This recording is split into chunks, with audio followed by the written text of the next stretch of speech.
Hey guys, and welcome to the first episode of Deep Dive Fridays. Yes, this is a Friday night where we get to talk relationships all the way. So tonight's episode, we are talking about why can't you walk away, or why didn't you walk away. So we're gonna have a real in-depth conversation.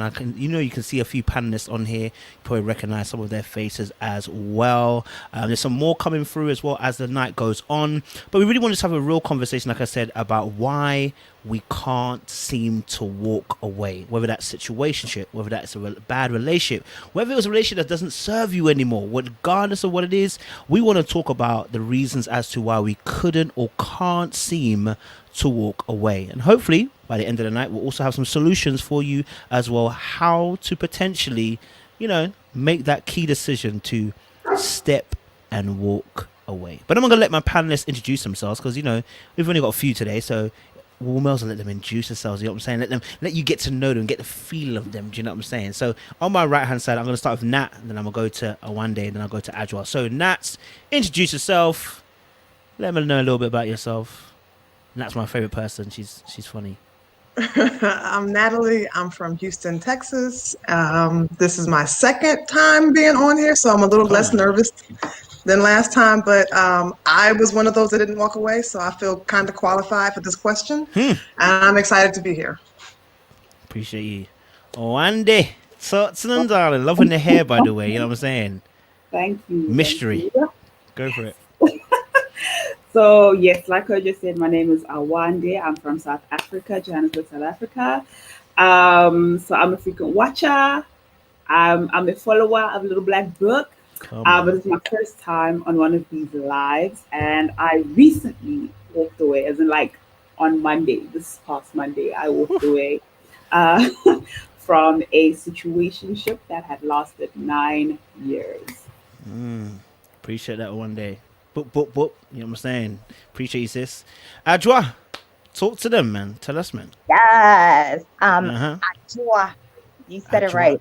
Yes, Uh-huh. I am Adjoah, which means girl born on Monday in Yep. Ghana. Yes. Me and So you there, kin. GH, stand up. That's right, Yeah.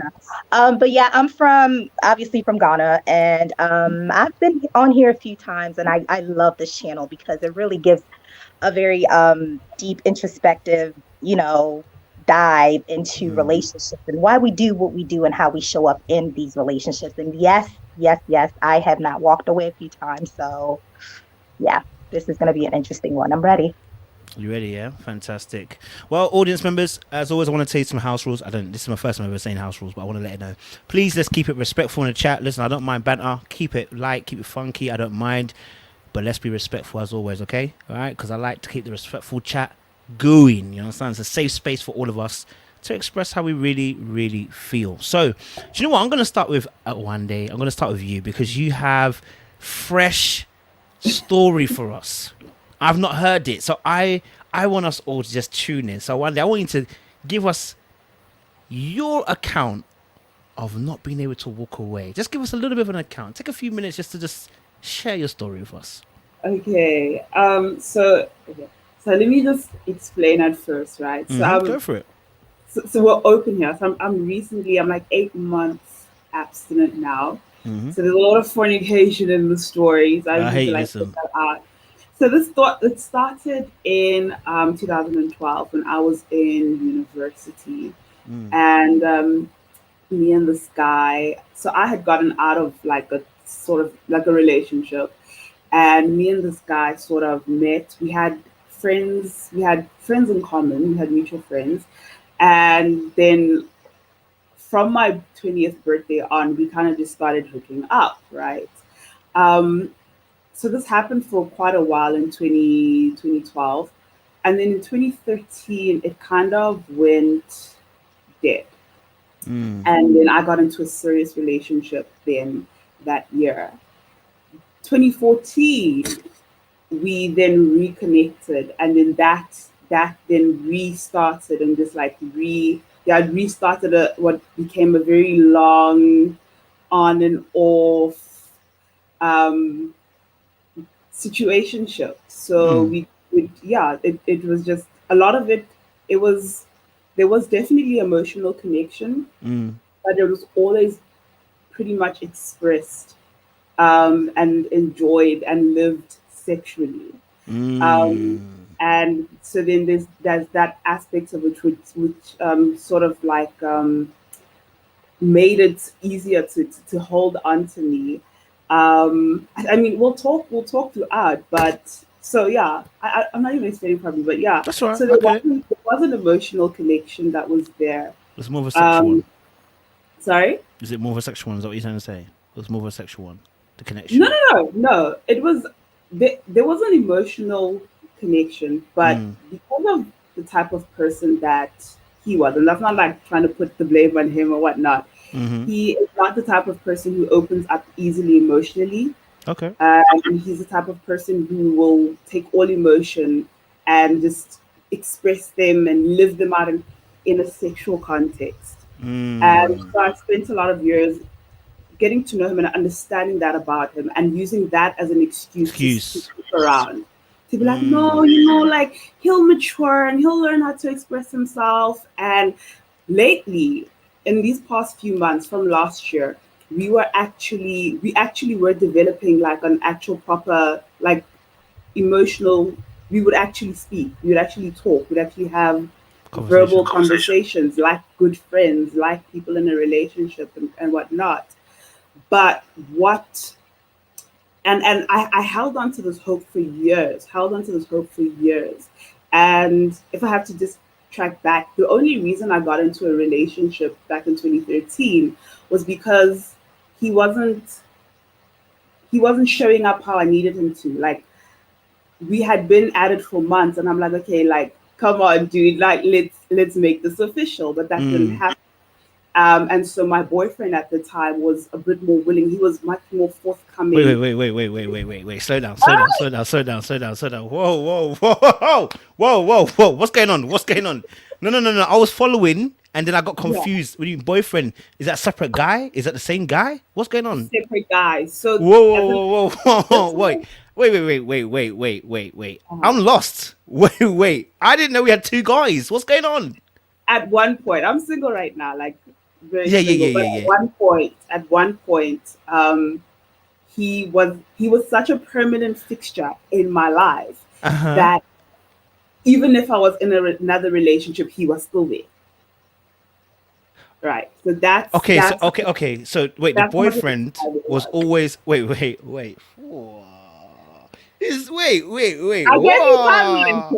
I'm trying to understand it, fam. Listen, hold on a minute. So she ain't gonna go smooth over this. No. This story just got interesting. Wait, okay. So wait. The guy.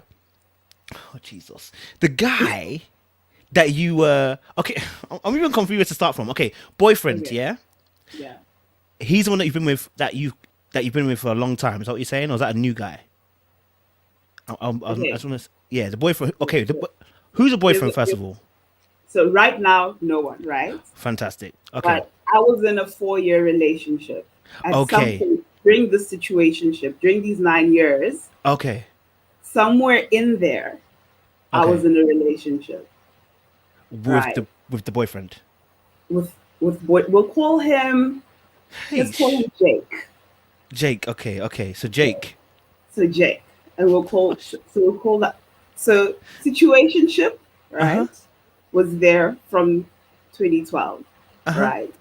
2013, I started dating Jake because I'm like, I want a relationship. Situationship is not coming through how I want him to. Okay. Emotionally, he's just sexually charged, but I want like an actual relationship.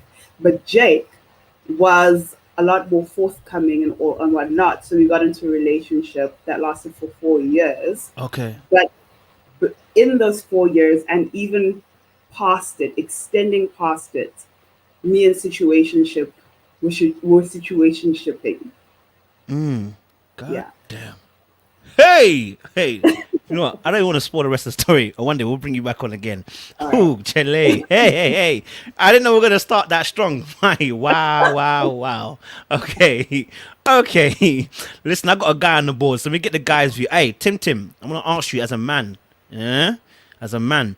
When have you been in a situation where you maybe potentially should have walked away and you didn't walk away? And let me unmute you so you can talk. Black Force energy, go on. Okay. Good evening, ladies. Well, it's evening where I am, so evening. Yeah. What should I say? Good night. It's even past midnight. When repeat the question for me so that When have you been when have you been in a situation where you should have walked away but you didn't walk away? And if you haven't, if you've been in the other end, give us that side as well then. Okay, so I'll give you a situation now. Oh Lord. God. Is this on YouTube, yeah?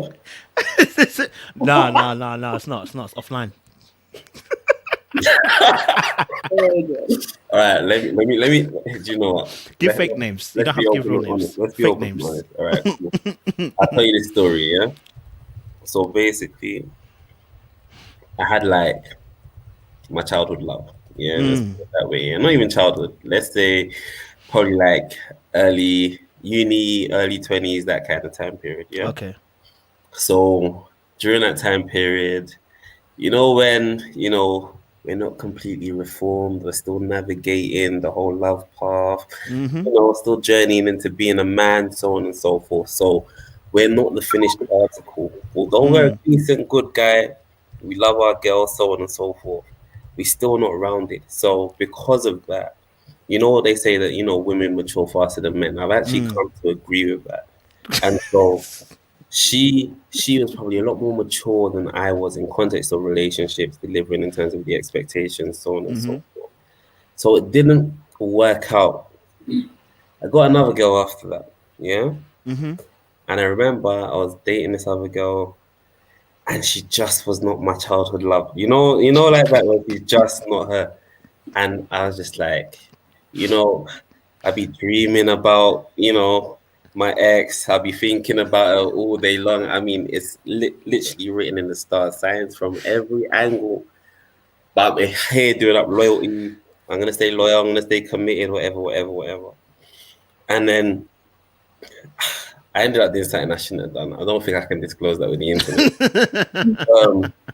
But long and short of it, I put myself in a position where I had access to my ex again. But I didn't tell my ex my situation. So my ex was like, what's going on? Because she found out the situation. When you got them exes that they're just so sharp, they be doing the DBS check so quickly, you didn't even know the application went in, and before you know it, she has all the intel, all the information. So then that happened. So I was still in that space of I'm with this DBS check so quickly, you didn't even know the application went in, and before you know it, she has all the intel. Oh, you're echoing. Hold on. So then that happened. So is that me? Is that coming from your end? Are we good? Let's go now. I think we're good now. Yeah. What's that song that Usher sang? You remind me. No, not even you remind me. It was that one. All I seen a feel about is you, and you make me want to leave the one with start a new relationship with you. Yeah, come on now, big boy tune. Cool. So this is the mode I'm in now, and I'm torn between the girl that I'm currently with versus my childhood love that I should have stayed with, should have been with, so on and so forth. Cool. In the space in which I should have left the girl that I was currently with, I had not disclosed the information concerning the girl that I wanted to be with. She found out about the other girl. The whole situation backfired on me. And bearing in mind now, she's now spoken to my current girl, told her that, look, this is what your man's doing, this is the situation. And I was just there like, the Lord have mercy. Now, all of that happened, yeah? Now, in all of that happening, I still know full well that the girl that I'm with, I don't even want to be with her. Or at least, I don't love her enough to be with her. Do you get what I'm saying? But it was what I was left with, so I just thought, yeah, might as well hang around. But lo and behold, bro, the reality of the situation is that was probably the relationship that broke me as a man. Ooh, we're gonna come into that. We're gonna come into that. We're gonna come into that. I like that. Yes, my guy. This is why we need guys in the panel. Now the girls are shook. They're like, guys, what guys really do? Yeah, this is what we do. Sorry. All right, Nats, talk to me. Yeah, tell us a sort of story, man. Let us into your world. Natalie, when should you have walked away and you didn't walk away? Talk to us. My walk away, Mm. I walked away. I just kept walking back. Ooh. So Mm-mm. that was a lot of my problem. So like Awande, it was like I had this guy I was with for a while. We were friends for a few years first, and there's this whole false premise about be friends first. That's the man you want to marry. No, you don't. Mm-mm. Mm-mm. So we were friends first, and we started dating, and he liked the ladies, but every lady that liked him was like, "Oh, she likes me," or "It's not like that."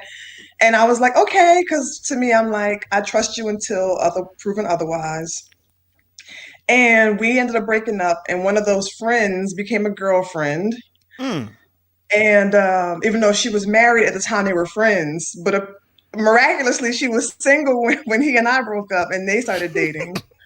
And then they broke up, and we got back together. I dated a guy too, got back together, and then um, another female. She ended up calling the house. I lived with him. She called the house phone. I answered, and she was trying to prove to me that she was more his girl than I was. And I was like, I live here. And she was like, yeah, but he has a key to my house and he comes over here all the time. And I was like, okay, well, this is not good for either one of us. But she was like, no, he's playing you. And I was like, okay. So I walked away again. And then I had another new boyfriend. And then he had a new girlfriend. And then we would get single again, and we just kept having this like magnetic like we just couldn't get over each other, so we just kept Mm. getting back together knowing that he has girlfriends, like we don't have any type of trust. It was just bad. But the reason why, to answer the question, the reason Mm. why I couldn't walk away or stay away was because I had done the back and forth or off and on for almost 10 years, and he had gotten Mm. the majority of my 20s. And I Ooh. didn't want to walk away from a guy that I put so much time into for another woman to come in and become the wife. Damn. And I had invested so much in him that I felt like I earned him. He was mine. So if anyone's going to be Mm. his wife, even with his bull crap, it was going to be me. And eventually, when I got over that whole feeling of needing to win, and I finally walked away for good. So, yeah, I Mm. couldn't walk Mm. away because Mm. I didn't want to lose, if that makes sense. Mm, yeah, the sunken cost fallacy as they put in there. Okay, okay. I appreciate that. Appreciate that, Vic. Oh, nuts. Oh, my God. Some of these stories are touching my soul, man. Down to my liver. Adjoah, talk to us. Let us know your story. When should you have Okay. walked away and you didn't walk away? Okay, so my story is I met this gentleman and it was one of those moments where like we just met and I don't believe in love at first sight, Mm, but there was something that was so comforting in that even in that first time we met and we talked and we exchanged numbers and we talked for hours from then, like hours. We would talk like maybe 3 hours at a time every day. And so he comes and he tells me, now here's the thing, y'all know I'm from Ghana, right? So he yeah, comes and yeah. he tells me, um, I'm married to, well, he didn't say they were married. He said they did a knocking. So, which means it's not Which a is, marriage yet. yeah. It's just, they just went and they saw the family. And Mm, so they did a knocking and there's this woman that, he did a knocking with and she's supposed to be doing his green card for him. hey, And, hey, I but know these ones. she's kind of like holding that as a carrot, in front of him. And she's much older, 12 years older than him. So she's like treating him like a little kid and he wants to get out and he doesn't know anyone in this country. His mom's dead. So he's just stuck in. It's tight. You suck your teeth. It's tight. So he's stuck in there. And to be very honest, I heard some of the conversations that they had. And so I saw exactly what he was explaining. She was really abusive in the way that she spoke to him. And every second was like, where are you? Are you with a woman? Why are you getting a haircut? Because you want to look handsome for these women. Hmm. Um, So I heard some of these abusive, conversations, and I saw the text messages even before we became intimate. So at this point, we were just friends. So I believed his story, and I was like, yes, I'm gonna save him. I'm gonna save him from this woman. So I was like, you know what? You can come stay in my basement. I'm gonna help you. And at this point, I was starting to, kind of fall in love with him and thinking that I'm the best woman for him. This woman over here has, yes, yes. And so it became like, yeah, I'm gonna be the better woman for you. And so everything that she was falling short on, I was picking up and doing. And then one weekend he just goes, we started the process already, and I think it might be better that I just go and just continue it there, but I want you to wait for me. And yeah. So I was like, yeah, okay, I'll wait for you. I packed him up, he went, and 2 weeks later he's like, no, I can't live over there anymore. I want to come back. So he would come back, and he came back. And at this point, there was something in me that just knew something was off. Like I just knew that it didn't make sense. If it was that terrible over there, why do you even think it's an option for you to go back? So then he stayed for a while, about a month or so, and he's like, no, he said immigration wrote a letter, so I have to go take a look at it. It looks like we're getting closer now. We really need to get this going. And so he said he was going to go back. So he did. And at that point, I just blocked him. And I mean, it was difficult. He would show up at my door. I wouldn't open the door for him. And that's kind of how I ended it. But that first time he was coming back, I knew right then and there that I shouldn't have allowed him. And I should have walked away then. But yeah, so my story might not be as, No, sis. But that was, yeah, that got me wrapped up for real. I was going to save him. Sis, yeah. Thank you, man. Thank you. Well, I can't be on the board and not share my own story. So I'm not free from it. I'm also in a situation. I had a situation like yours. So my situation, I'll change names and everything, but I was in a relationship some time back, and we were together for like two or so years. We had a break in between that time. It was like y'all probably saw some YouTube videos about it, but had a break in between that time where the person had to go off, find God, do what they had to do. Obviously, when we spoke, we were saying, look, if anybody moves on, let the other person know. All right. So, when you have that kind of pact with the person, if you're going to move on, just let me know. Then I know what I'm doing. You know what you're doing. All right, cool. Obviously the person was moving on, but they weren't telling me. But you see, the Holy Spirit be a snitch. But then I was like, so I'm seeing it in dreams, but I'm like, I'm probably just making it up because I'm feeling a bit some way, because you're on a break and et cetera, et cetera. So a whole year goes by. I'm seeing all these dreams. I've asked the person, are you doing something? They said, no, I'm good. No. I'm not about that life. I'm just still trying to find me and Jesus. I'm like, all right, cool. Comes to the end of the year. The next year now we're looking at, we have a conversation, and I said to the person, no, you're doing something in it. You're with somebody. It's not a problem. Listen, just let me know where I stand in it. Get me. Find out the person actually is with someone. In fact, they've been with someone for at least a whole year. So I've been here a whole year thinking that we're on a break and thing, and they've been moving mad. All right, cool. So when we have a conversation, and because I felt at the time that God was really directing me, to, follow the instructions. So I was trying to follow the instructions, you know what I'm saying? And I was trying to get as much information as I could at the situation. It got to a point where, we were talking, and I was like, oh, is it you and the guy? Are you done? Yeah. Come to find out, they're not done. So after a whole year, you've been moving mad. Whilst you've come back, you're still moving mad. I'm like, oh, okay, so we're still moving mad. All right, cool. And I don't know, I stayed there because I thought I'm going to just put it this way. I was thinking, God, this is going to be the greatest comeback story. I don't know what the frig I am on. I'm thinking it's going to be the greatest comeback story, God. This is going to be for your glory. You know what I'm saying? Just because, forgiveness is a major thing in Christianity. You know what I'm saying? Just like Jesus will forgive me. You know what I'm saying? I'm trying to forgive her. Do you know what I'm saying? I'm trying to move it forward. Listen, it got so bad. It got to a point, I said to her, listen, we're not together, but you're trying to come back. I'm trying to see where it's going. Let me make it ultimatum. It's me or him. I was thinking, yeah, I've made the ultimatum. It's good to go. Person was like, I'm going to choose them. I said, what? Hold on a minute. I wasn't expecting all of that. Let's come back.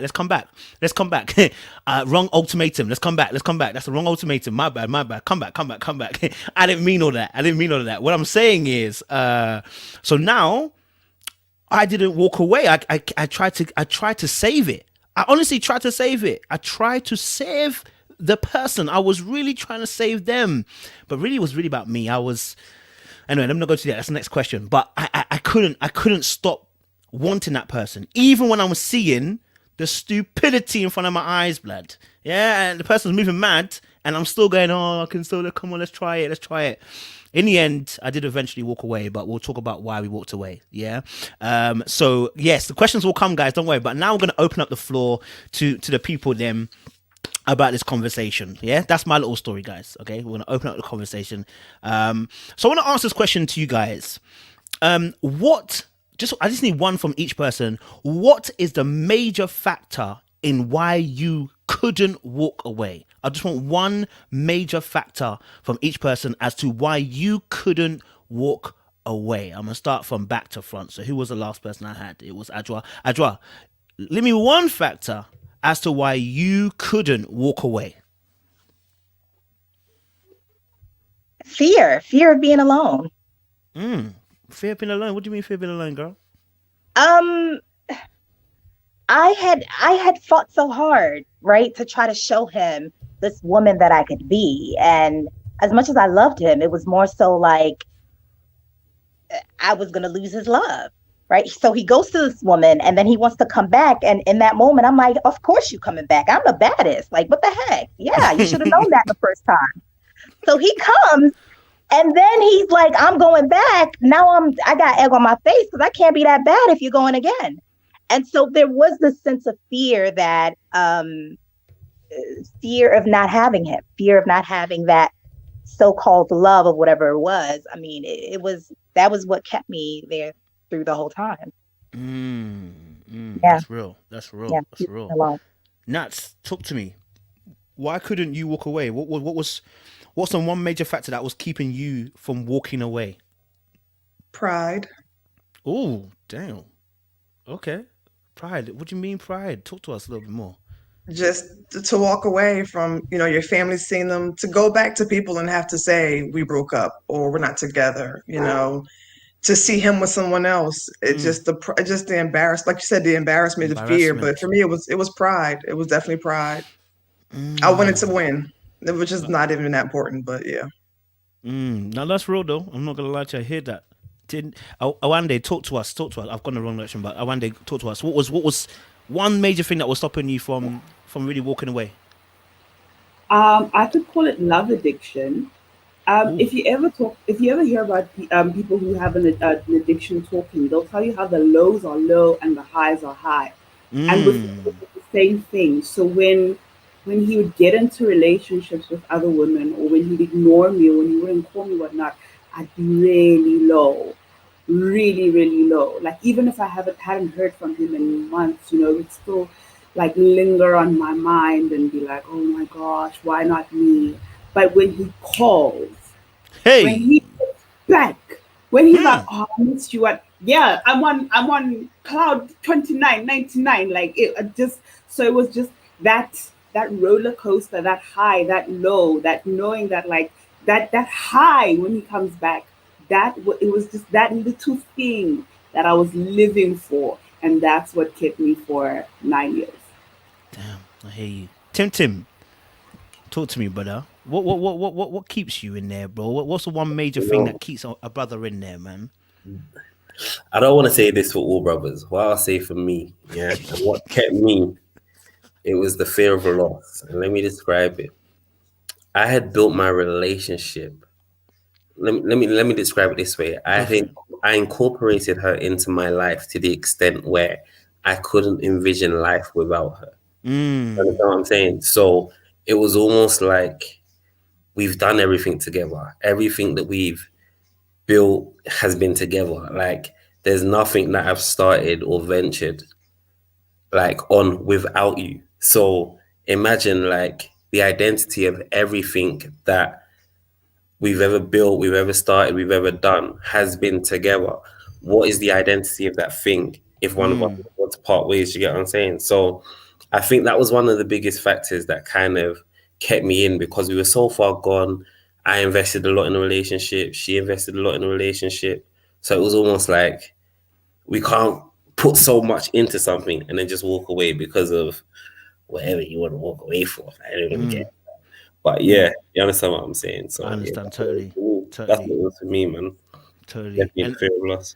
just to even add on to that, I think for me as well, like I think the biggest thing for me not walking away is, I will say something to Nats, is pride. I really, I was trying to think for God. If I'm honest with you, I was doing what these prophets were doing for Trump, bruv. I was really invested emotionally, trying to prophesy everything. Do you know what I mean? Because like the dreams I was seeing, I was really thinking, like he was showing me, listen, to walk away, but I wasn't interpreting it that way, because my emotional state at the time was trying to see it as that means you need to stay and work hard. And that's what I was seeing. I was trying to think on God's behalf, when really, if I just took a step back and looked at it objectively and be like, do you know what? Let's be honest. What are you actually seeing in these dreams? The thing is trying to tell you, walk away. And I couldn't do it because literally, like you were saying, it's a pride thing. I was trying to say that, oh, this will be a great victory. You know, we'll be here championing Jesus. We'll be on here together on here. We'll come and tell you our greatest story ever. So many souls will be saved. You know what I'm saying? I was thinking about that, right? When really, that's not what he was saying. He wasn't saying that, oh, bruv. He was trying to tell me, listen, get your ass out of there. But sometimes we can over spiritualize some things. I want to ask this question to the panelists, and I think I can open you all up now, because I think we're all right with the sound. But I want to ask this question to you guys, the panelists. What is the effect that it had on you after eventually leaving? What effects what effects did it have on you leaving that relationship, good or bad? What effects took place after you left that relationship? Awande, you're looking at me, so you can go, and then I'll get in that song.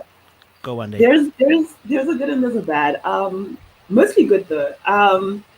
So the first thing I have to say is, when I broke things off with him this Monday, I sent him like a 9-minute long voice note explaining everything, and like, this is why it's my decision, and this is how I felt all these years.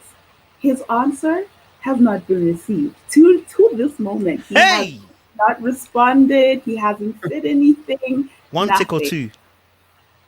Oh, honey, 2 ticks, blue tick. Like, yes, even listened to it and said 2. It's 9 minutes, mate. Where do I start? Go on. So from that, I think the good that I can get out of it is just that, first of all, I actually surprisingly felt liberated, because all these years I'd been hanging on to like a day where he'll be like, actually, Awande, I thought about it all these years. You're the one I want to be with. You're the one I want to spend forever with. All these friends are getting married right now, you know, and I was just like, that day will come. And I think since breaking it off, and especially not hearing anything back from him, I've freed myself from that expectation.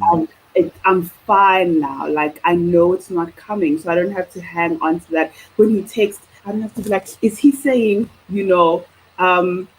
But also another thing is his silence has spoken great words. It's confirmed that I made the right decision. But it's also, at least now, I can make peace for myself. Like, sometimes we want to hear from the other person before we get our closure, and we want to hear what they have to say. But the fact that you claim that for 9 years you've loved me, and I've poured my heart to, I am the person you say you love, and I've poured my heart to you, and you couldn't respond.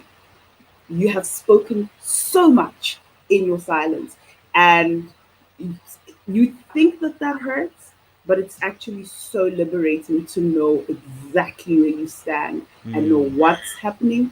what's not going to happen, and you walk away and you wait for God to fix you up. So, yeah. Appreciate that one. Yes, Nats, talk to me. What you saying, Nats? Okay, so you said the good and the bad of Good somebody and the walking away. bad. Good and the bad.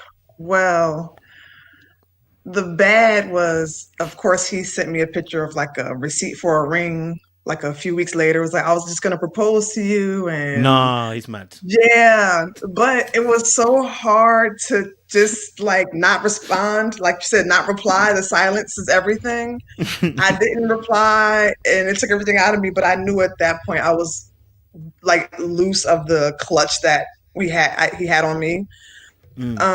So what I got from it, the good part was that I saw that I was strong enough to walk away without it being forced or having to change states or just something dramatic. I just was able to just stick to my no.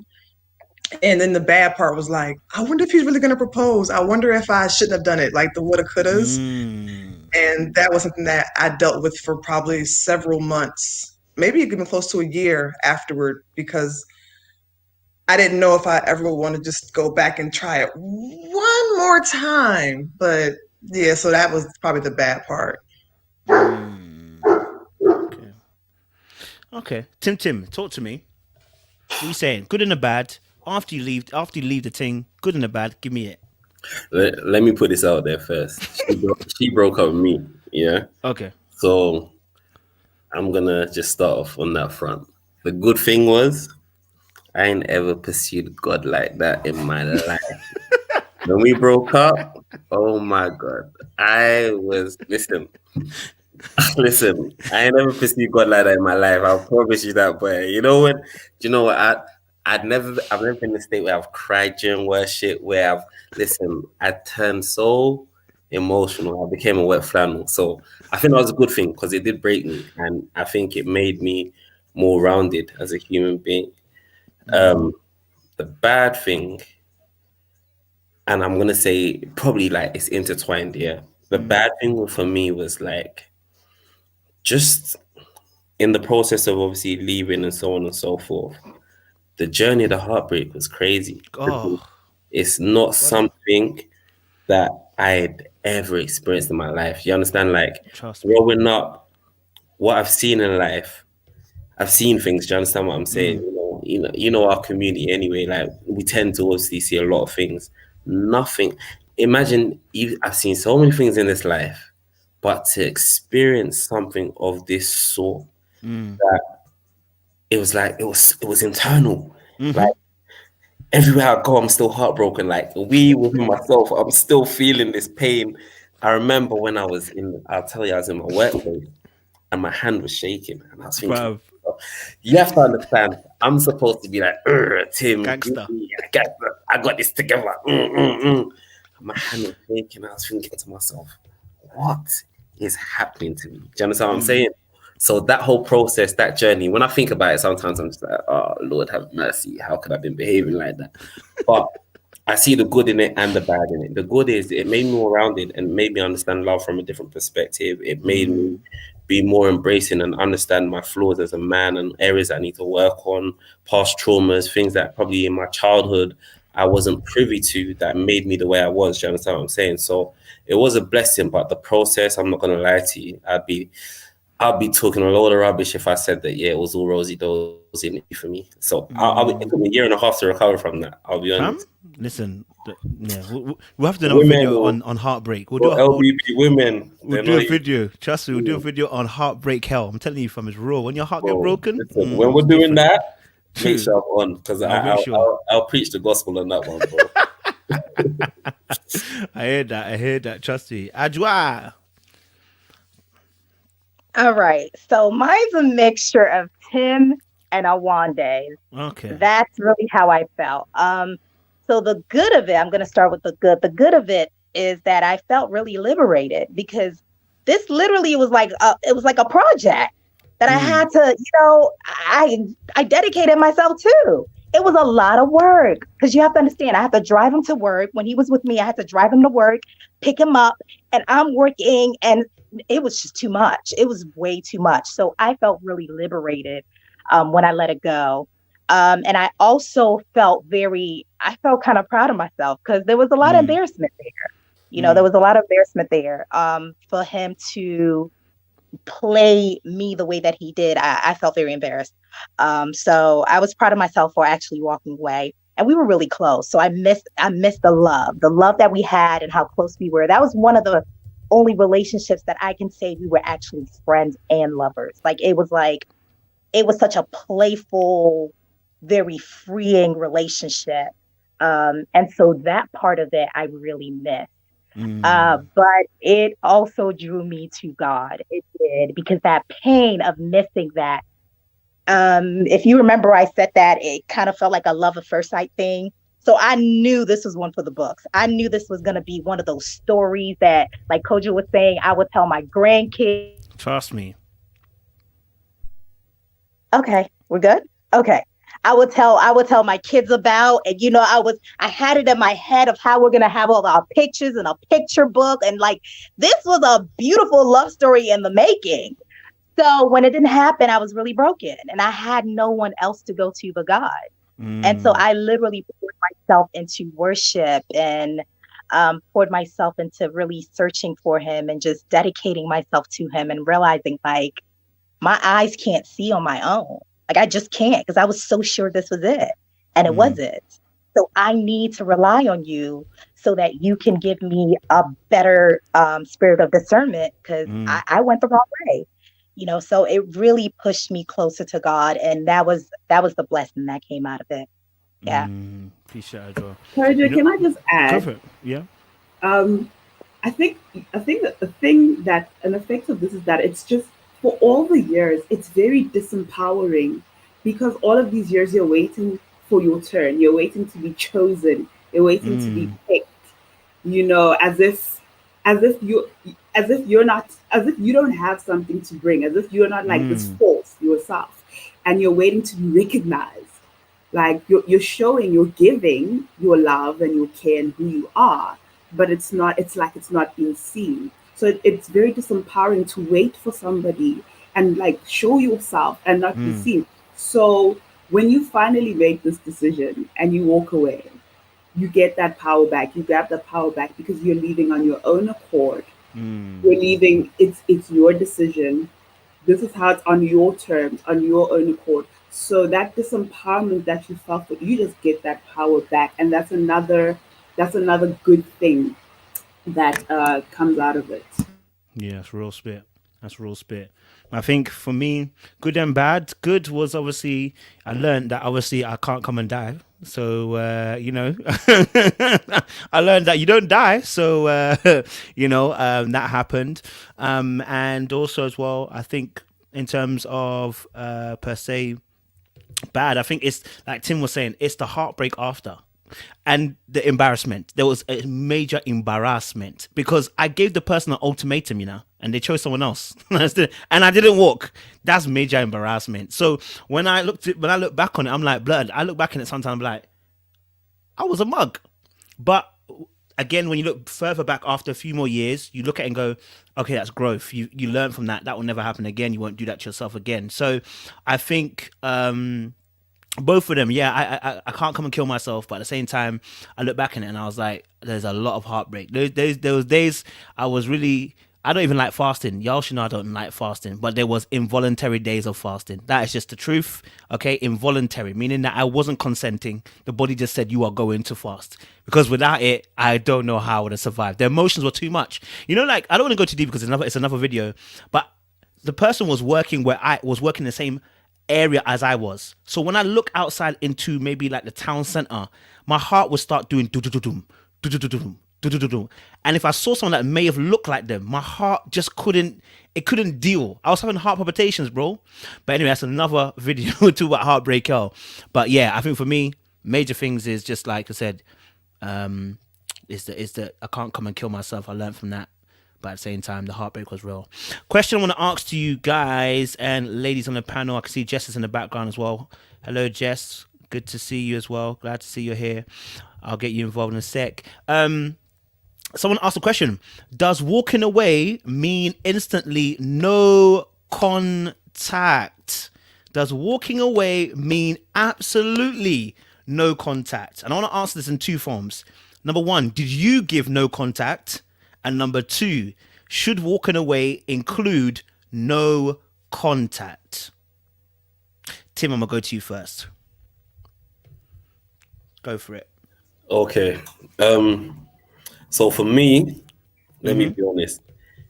I personally think it's a subjective issue. I don't think that there's Ooh. a one shoe fits all, because it's always going to take into consideration the dynamic of the relationship, what actually happened, why you're walking away. There's different reasons why people walk away. Like people walk away because of distance. Do you get what I'm saying? But you might need to keep in contact. So for me, I had to walk away and lock off all forms of communication. You Trust know what? me. I used to think people do this and they're crazy. Why are they blocking them off Instagram? Why are they blocking them off like that? Right? Until I realized that, yo, seeing her feed, seeing her post, and after a breakup, everybody's trying to do the most. They want to show that they're living their Baddest best B life pictures. without you. This is it. This is it. All the things she wasn't doing when she was with you, trying to show you she living it up. Even people, and the thing is as well, yeah, because like we were in ministry together, like we were Hey, so it's even like. worse. So imagine now people are screenshotting, sending to me, oh my God, why is she behaving like this? She's really moved on, to me. Bro, bro. I start telling people, listen, if she posts something, don't tell me. If she does something, don't tell me. I don't want to know, because I was still going through my healing process. And imagine you've gone like 4 days, not thought about her, not nothing. And then someone phones you and they're like, oh my God, have you spoken to? And I'm just like, why have they brought this up again? They'll show you the tweet, they'll show you the post.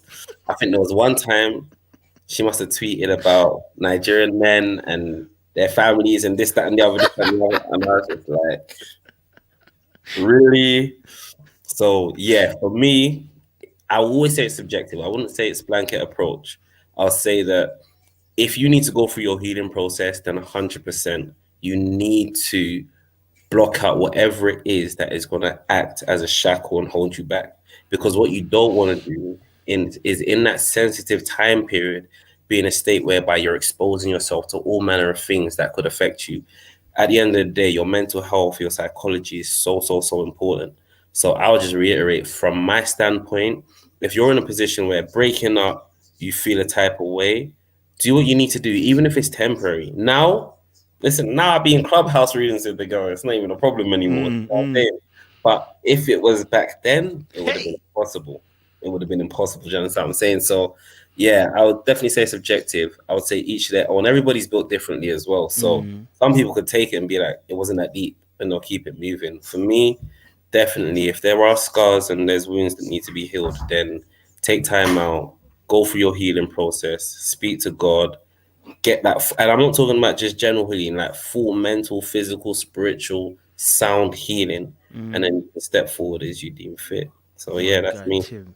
Gangster, Black Air Force energy. Love it. Jess, you're new to the conversation. So let me bring you in because you're here now, innit? We are discussing walking away, but the question at the moment we're asking is if you walk away, if you walk away from a situation, or they walk away from you, if you're whichever way, should there be no contact? Should there be no contact? Okay. So it obviously depends, but I personally think that for a time period, yes, right? Because we are not robots, and the way that I like to work, and even the people I involve myself in, even if we don't make it, is that hopefully, right, they're mature. As of late, I would say maybe the last 10 years, they've been believers. So what I want to remember at the highest point is that this person is still my brother in Christ, right? And he's not just nothing, and his soul is not just trash because we're not at work, right? But I do think it matters upon which you broke, how you broke up. Let's say someone like cheats on you, and it's horrible and horrific, and so that didn't happen to me. I'm just saying that would be where it's like you guys don't need to talk for a while. I can use my example. My last relationship, the reason that it ended was because we flip-flopped on wanting kids. Okay. So I got into the relationship, not really sure, like I don't really even know if I want kids. And he was a lot older, and he kind of was like, well, if you do, then that's fine with me. But as I started to just grow in Christ more and really just move away some of the issues of why I didn't want kids, my desire became stronger and stronger. He didn't want kids anymore. So it wasn't like I hate you. We just want two different things, and I'm not willing to sacrifice my desire to stay with you. And so in that regard, like you don't stop talking. Like we actually pray for each other. We don't talk daily, right? But we might talk occasionally because we care. So I think it's okay, right? And also the generation that he's in, he's not on, he's not like posting all kind of crazy stuff on social media. So that was an extra layer that I had to deal with. But yeah. So that for me, I think it depends on how you break up. But if you can, yes, respectfully until you get into another relationship. I hear that still. I hear that still. Thank you, Jess. Adjoah, talk to me. Are we blocking? What are we doing? Are we blocking out here? Are we deleting numbers? Okay. Like what we doing out here? You know what I'm saying? What we doing? So obviously from the last one, I blocked him. I absolutely did. So here's the thing. Yeah, I did. I blocked him and I didn't look back. To me, it's broken out in two ways. If he leaves you and you're heartbroken, you block him. If you leave him and you don't give a flying, then you can leave it open because you're fine. And now let me explain this. When he leaves you, when you leave him, sometimes he left you and y'all still are in a relationship. So we have to be very clear in how we define that. Because this dude, he left me before I left him, right? So sometimes you're in a relationship and if he's not available, sweetie, he's left you. So you walking away and saying, oh, I'm the one that broke up with him. No, he was never there to begin with. So in those instances, you still have to block him because although you walked away, he really left you. So we got to be clear on that. Did you leave him? Like for real? Or did he leave you and you just walked away? So yeah, those are the two ways that you can block somebody. If he left you, then you block him. But if you really left because you were truly done with the relationship, then who cares? He can call all you want to. Nat, talk to me. Are we blocking, deleting, or we is it not mature to block and delete? I'm asking a question out here. As everyone else said, it depends. My ex was, in my eyes, a narcissist. So he got blocked 10 times over. I re-blocked to make sure the block was still there. I would check the block to see if the block was still blocked. So sometimes you gotta like extra block people, and then sometimes you could just be cool. Like I am friends, I'll say I'm cordial with most of my exes. I tend to choose nice guys. I just pick terrible boyfriends. So even though we didn't work out, we're still cool. And then whenever I got involved or they got involved, we would either cease communication or limit it, but because I never wanted to disrespect my current. But no, I only had to block the heck out of that one dude. But no, most of my breakups, even though we might not have ended on the same terms, we were never like, it was never ill will or malice or anything like that. So I didn't have to do a lot of blocking. They stopped calling, I stopped calling, and it was all peachy clean. But yeah. I hear that.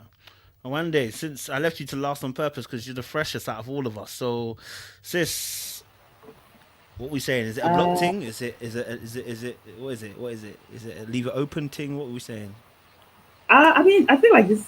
What everybody else was saying, it depends on the nature of the relationship and all that. And if there was a friendship, and like outside of the relationship aspect, perhaps you can keep them around. But if it was really just like solely like this is just a relationship, there's not much of a friendship outside of that. But also, I think another thing we need to consider is if it's been something long term, and you decided to end it for whatever reason, sometimes you have to mourn that ending, like the same way that you would mourn losing somebody to like distance or to death. This is a death you're transitioning into life without them. You're transitioning into life without the morning conversations and the good nights or whatever it is. So sometimes you need to just like take some time just to even breathe that, man, just to breathe it. And sometimes you're gonna need space for that. Like I know for myself, I ask like no access. Don't talk to me. Don't. And I caught him viewing my WhatsApp statuses, and that in me sort of that was a form of contact. It's like, oh, so if I really wanted to, I could like speak through him to him through these like just like subtweet him. So I felt that like that was keeping me. It was a hold, and so I had to block him from viewing my statuses as well. So it really depends on you and what you need for your breaking journey. I think Rick is still there, so I'm gonna bring Rick in because you've been having a problem. Rick, talk to me. You there, bro? Yeah, I've been in the backdrop chilling. Every time I see Jess in the room, I have to come in. I have to bow first Jeez, before I have to bars of bow my time Rick. before I even start trying to do anything. All of it has been very, very interesting. Covered a lot of topics before I could get this mic right. Um, I think it Hit his depends. Like, latest one. Hit his latest one. Then hit his latest one. The latest well, question well, is well, block or well. delete. If I'm on Keep. point here. I think everybody has to know like where they are like emotionally, because some people might think they can dabble. I can be friends, but where you are emotionally can get you hooked back into something that you was trying to get out of. You know what I'm saying? And somebody talking good to you again, you might think that old feelings coming back again or something.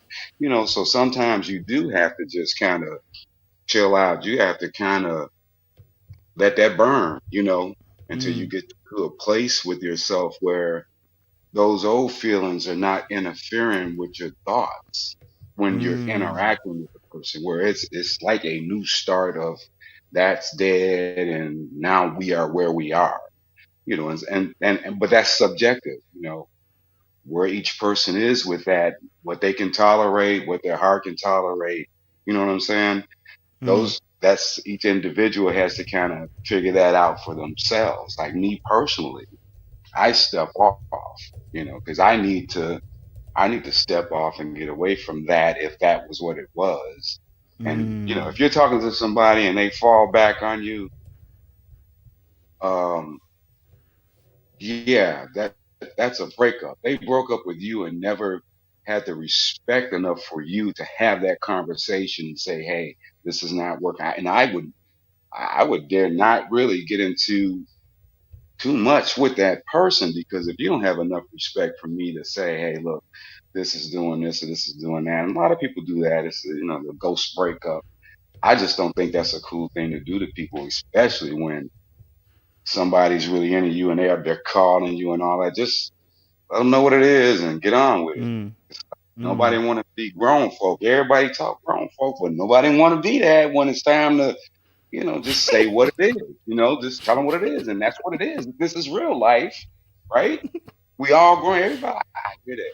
We all grown. This is grown people. We want to have sex and we don't want to have a relationship. That's grown folk. And then it's these times that come when it's not about hurting people's feelings. If you have some tact, I mean, I'm not saying crush anybody. I'm saying, but say what it is. And this is what it is.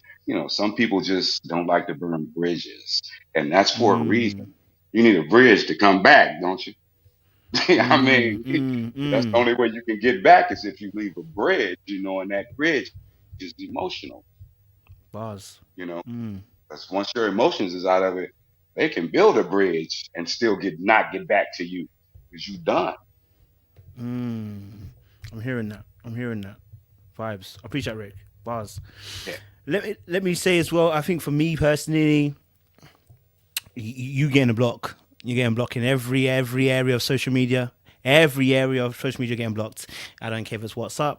I don't care if it's text. If it's phone call. I don't care if it's I don't care if it's Facebook. You're getting blocked on Bebo. You're getting blocked on MySpace. You're getting blocked on MSN. They don't even exist no more. But you're getting blocked on everything. Okay, blocked on everything. I don't want to see your.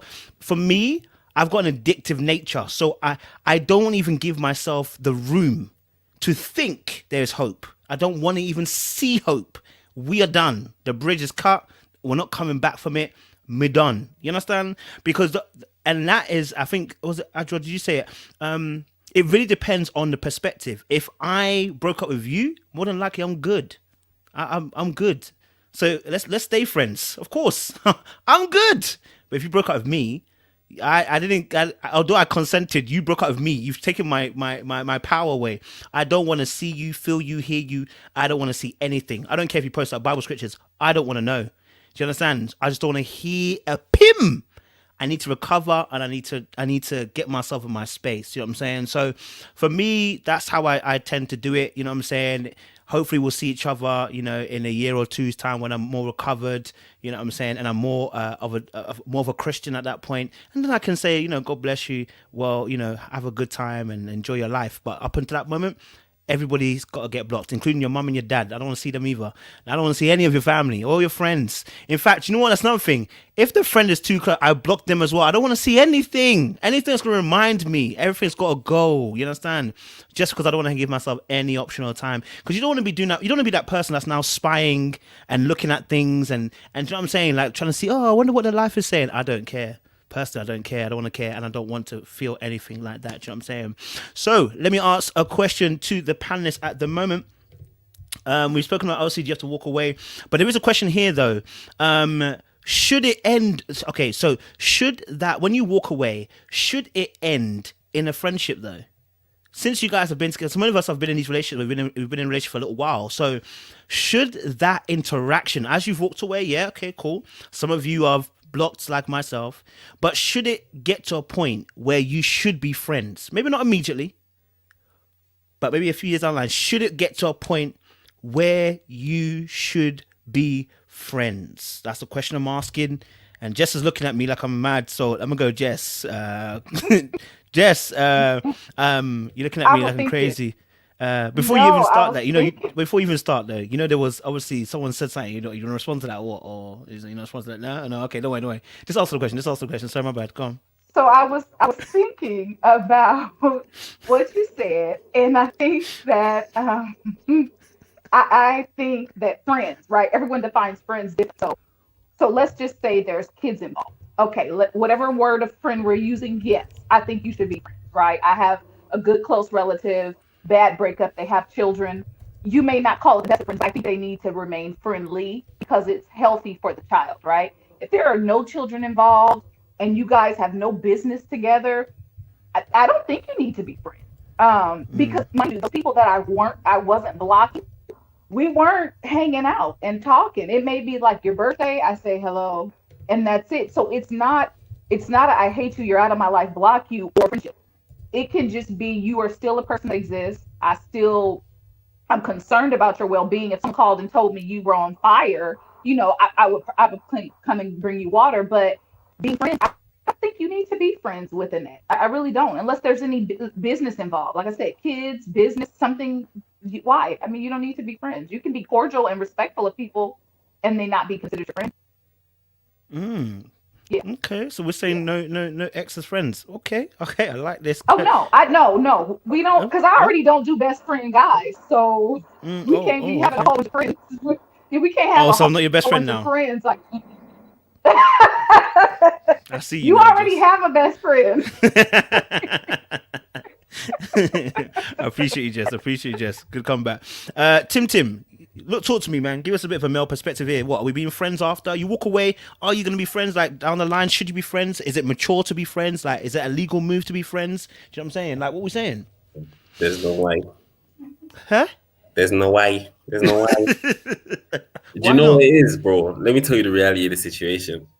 Friends for what? I got friends already. I had friends before you. Why are we doing that friendship? I don't get it. And the thing is, on top of that, let's not construe the word friend to be interpreted as being civil. If you're talking about us being civil, then 100%. We're not going to kill each other. We're not going to go to war. We're not fighting. But friends doing that kiki like, oh, hey, yeah. Come on. Bro, for real. Really? Friends for what? After someone you've been intimate with, they've been your partner, like, and now they're breaking away from you, and Imagine the breakup was bad. What are you doing friendship over? So I don't know, bro. You already know that the friendship is dead. Like It's dead. after you've cancelled the babe, It's like dead. you know you spoke about it, it's impossible. It's impossible. Impossible. What are we gonna be friends for?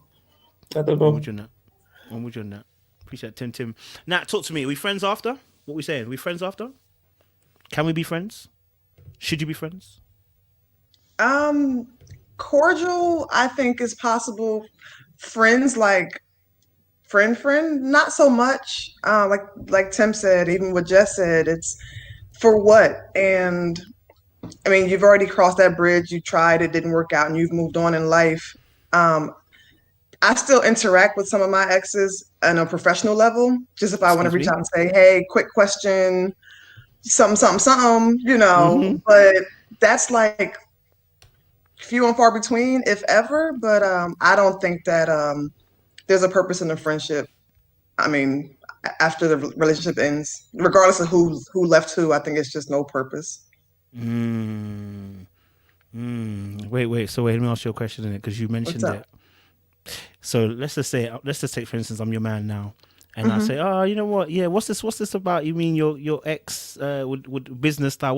What's that all about? You know what I'm saying? Like, would that be a problem if I said like, yo, I'm not comfortable with even the business aspect with the ex? Would that be a problem? I've had that happen before. So, for example, Mr. The one I spoke of initially, Mr. 10-year, he's a veterinarian. So, if I have an issue, I didn't pay a vet bill for a long time. But anyway, if I had a question, I would call and be like, hey, just out of curiosity, before I pay $1,000 for some, whatever. And I would call him every now and again. And I had, actually my current said, hey, not really a fan of that. And I was like, okay, cool. I let old boy know, like, hey, we want to cease this little communication. He was cool with it. It never happened again. But I will always give my current the respect that he asked for. There's never ever going to be he was here before you. We've been friends for 27 years. Like, I don't care about all of that. I'm with you and you're my priority. So if it ever came down to me and you, Kojo, and you said you had a problem with whoever, then okay, no problem. I'm still with you. May you flourish. May you be blessed. May you grow in more. Huh? Come Thank on. you. Because there's some girls like you lot are trash. Some of you women are trash out there. You know what I mean? You tell me he's been there for how long? How am I gonna let him go? Okay. I don't care about that. Come and see proper answers, darlings. I'm playing. Appreciate that. Awande, talk to me. What are you saying? Can we be friends after this? Like, what? Is it a friendship thing or what? I just want to reiterate what Tim said. Friends for what? Friends for what? What? So you can come to me and ask me relationship advice in this relationship. What? For that? What? No. What? For what for? You want to come have lunch at my house? What? You want to go for coffee? For what? I've got friends. They don't like you. So I don't see the point. I absolutely agree with everybody. There's no reason for any bad blood. Cordiality, yes. God bless you. Be blessed. Be safe. Sanitize. Don't catch corona. But we're not friends. I hear that. Adjoah, talk to me. Are we being friends up here then? Is that a friendship No, thing? there's no friends. So nobody on this panel would have a friendship after, yeah? Listen, let me not see any of your exes as friends. I left you because you were doing something I didn't like, so therefore I don't like you. I'm not going to be friends. You left me for whatever reason, so now I don't like you. I don't want to be friends with you. Like, for what? There's no reason for me to be friends with you. None. Wow. No. So is there any? I want to ask the panel. Is there any circle? Let's say he's not a normal guy no more. This guy has become status. You know what I mean? This guy is now, your ex-boyfriend was, Michael B. Jordan. You understand? Yeah. Now, he's on the movies and that. Like, could that be a friendship thing then, or for the guy them? Maybe as Gabrielle Union was your ex or whatever now. Beyonce, could it be a friendship thing then? I mean, if you're gonna put me on a movie, I just no. It's okay. Like, God bless him and his progress. Like, it's fine. We're not friends. And that makes it even worse. So I'm the one that Michael B. Jordan left, and now I have to drag along and be your friend. and you over here shining with the Rihanna's and them. Oh, hell no. No. Tim, tell me you got something different. Bro, I'm going to be honest with you. The phrase goes, they're an ex for a reason. Oh, And wow. that reason means that they can never be friends, bro. At the end of the day, Michael B. Jordan, that basically what you're trying to say is that money or their wealth or their status transcends my own kind of image and pride and my own, like, how I should regard myself. I'm sorry, there's no amount of money, there's no amount of status that's going to allow me to be like, oh my god, hi, yeah, it's me again. Remember the one that you broke up with, the one that you? It's not happening. It's not happening under any circumstances, bro. So it doesn't matter who they are, what they become. The reality is, been there, done that, got the t-shirt, mate. They're on my CV. Some of them I'm even trying to write off the CV. So, boy, it is what it is. Jess, you're the same as well. You're the same. And there's nothing that can pull you back in that direction. There's nothing at all. I need to unmute you, don't I? Yeah, Jess. Sorry. Is there anything that can pull you back in that direction, Jess? Oh, okay. So you mean what? Back in the direction like we're dating again? No, friends, just friends. I Not even don't. dating, just friends. Okay, so we already talked about the friends that we don't have a need. But okay, in my defense, you guys, you make. I don't know if you call this friends or not. No. Listen. I still go get food sometimes from his restaurant because it's so good. Just don't try and play it. That's a friendship. I am trying. No. I'm trying to support local Black business. That's not it. It's not my fault. Like, here's the thing. No, I'm not gonna deprive myself of some of delicious. Now, I'm not gonna go sit in there, right, or bring somebody. That's rude. But why? The way that I cook and love food, why would I deprive myself of some good cuisine because we didn't work out? Like, I will go there and order up 3-4 things. Like, oh yeah, just add that in there too. And if by chance you throw in something free, is that my fault? That's not my fault. If you want to, as the owner, if you want to give me free food, like, I don't know. I hope you guys understand. My heart is genuine and true. But if you're out here, you all would go to the restaurant. Jess, I'm sorry. You finished, Jess. I'll talk to you later. That's mad. Hey, Wendy, welcome, Wendy. Let me unmute you, Wendy. Hey, Adjoah. Hey, everybody. Wendy, it's good to see you. It's good to see you once again, Wendy. We're talking about, you just put in the chat there that you're still friends with the ex in it. So I want to get your perspective. Like, give us your perspective of what do you mean by you're friends with the ex? What does that mean? Do you know what I mean? Like I told you the other day, I'm still friends with my ex-husband. I think it all depends on the time frame and the nature of the relationship. Okay. This is gonna sound awkward, but my two best friends, best friends, one of which is somebody that I dated, and we've been best friends probably about 28 years now. I was in his wedding. Yeah, I coordinated his wedding. I've been through girlfriends and everything else. He's been there for me going to the hospital. I almost died. He was there. He was the only person who showed up. And when he and I first started dating, but this is the difference. When we started dating each other, it came to a point, the same day we looked at each other and we both were like, you want to be friends? Because we knew we had a stronger bond as friends than we did as lovers. So when it ended up being mutual, it was just like for the rest of our lives, it's mutual. He's my daughter's godfather. He's my world. He went through a divorce. This is since I've known him, his second divorce. And I'm still here. They're gone. So no, Wendy. I'm sorry. No, I gotta laugh. I'm sorry. I gotta laugh, Wendy. Wendy said I'm still here. I'm still here. But the thing is, when he went to his when he went to his marriages, they knew about me.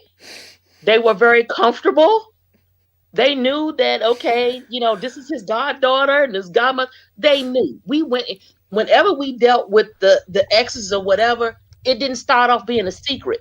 And the thing is that I don't want that dude. If I wanted him, I wouldn't have tried to force him to stay with his wives. But but they knew they would come to me for secrets and all that kind of stuff. I'm not going to tell them because that's my homie right there. But I mean, they're gone. They're gone. So, I mean, and I'm still here. So, damn. I don't know what that says about the situation. That's a different perspective. Wow. Okay. Yeah, I'm on the opposite end. I'm on the receptor end of that. Yeah. So, I mean, when you got almost third wife, boy, in the game, what you gonna do? I know what the third wife is gonna do, boy. They're gonna get you first. Because you're the common denominator up in there, Wendy. What's going on? No, let me tell you where they made their mistake. Let me tell you where they made their mistake. They were fine with our relationship, but the more that they got into the marriage, some of them they knew nothing was going on, but to get at him, they would use me. Does that make sense? They would use me to get at him, right? So if I wouldn't provide them with the information that they wanted, then all of a sudden they got a problem with me. Any other time you don't have a problem with me. The thing is that if I'm the friend, keep me close. You know what they say, keep your friends close, but your enemies closer. So even if I was an enemy, keep me closer. But that's that particular situation. That doesn't work for everybody. That don't work for everybody. You've opened up a question. Let me ask a question to the panelists. Opposite sex best friend when your person's married, can that work for you? I'm just going to ask that question to the panelists. You've got a husband or a wife. You've already shaking their head.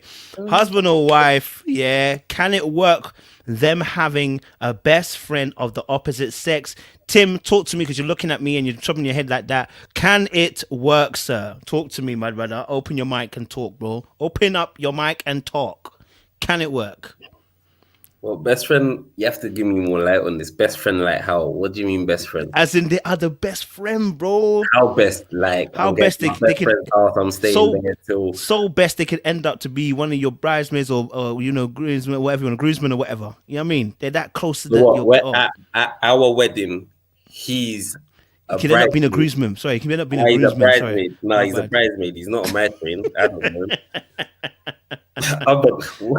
Bro, like a best friend, like I'm sorry, me no comprende. That's the no. Best friend, like how? Because so wait, I just don't get it. Yes, it's just not gonna run. So it couldn't run, bro. You have to think about it. I'm going to my boy's house. It just doesn't run, bro. I'm gonna go to a guy's house till 1, 2 in the morning, chilling with her best friend. I don't know. I'm sorry. It's a no from me. So wait. Before I pass it on the baton, okay, not best friends. I'm gonna ask a simple question, more basic. Can boys and girls actually be friends? Yeah, then? Boys and girls can be friends. It's not. Yeah, but when it's best friend, you have a problem. No, but bro, when you're talking about best friend, yeah, it just gets a bit techie. That's the situation changes. When you're talking best friend, then best friends have a certain level of intimacy. I've got a best friend, he's a guy. I don't open up myself to any human being the way I open up to my best friend. Do you get what I'm saying? Like, this is the person that's quote unquote closest to you. And then you want to tell me that this best friend has body parts that I have as well. And my woman is hella good looking. And then you want to tell me when my woman's all vulnerable, she's upset. He said this, he said that, he did this, he did that. Then she's all confiding in the best friend that also has body parts that I have. Nah, it's not happening. To go speak to one of their girls. So is that what you've been doing with your friendship? Is that what you're trying to say? Because how would you know that? How would I know that? Yeah. I watch TV. What's that thing that you got? Ready to Love? Ain't that show? You're muted. You're muted. I have a guy best friend. I have a guy best friend. Okay. I have a guy best friend, and I kind of resent what you're saying, Tim. Okay, we are the best of friends. Like, he is my guy. Like, he's my rock, and that is my best friend.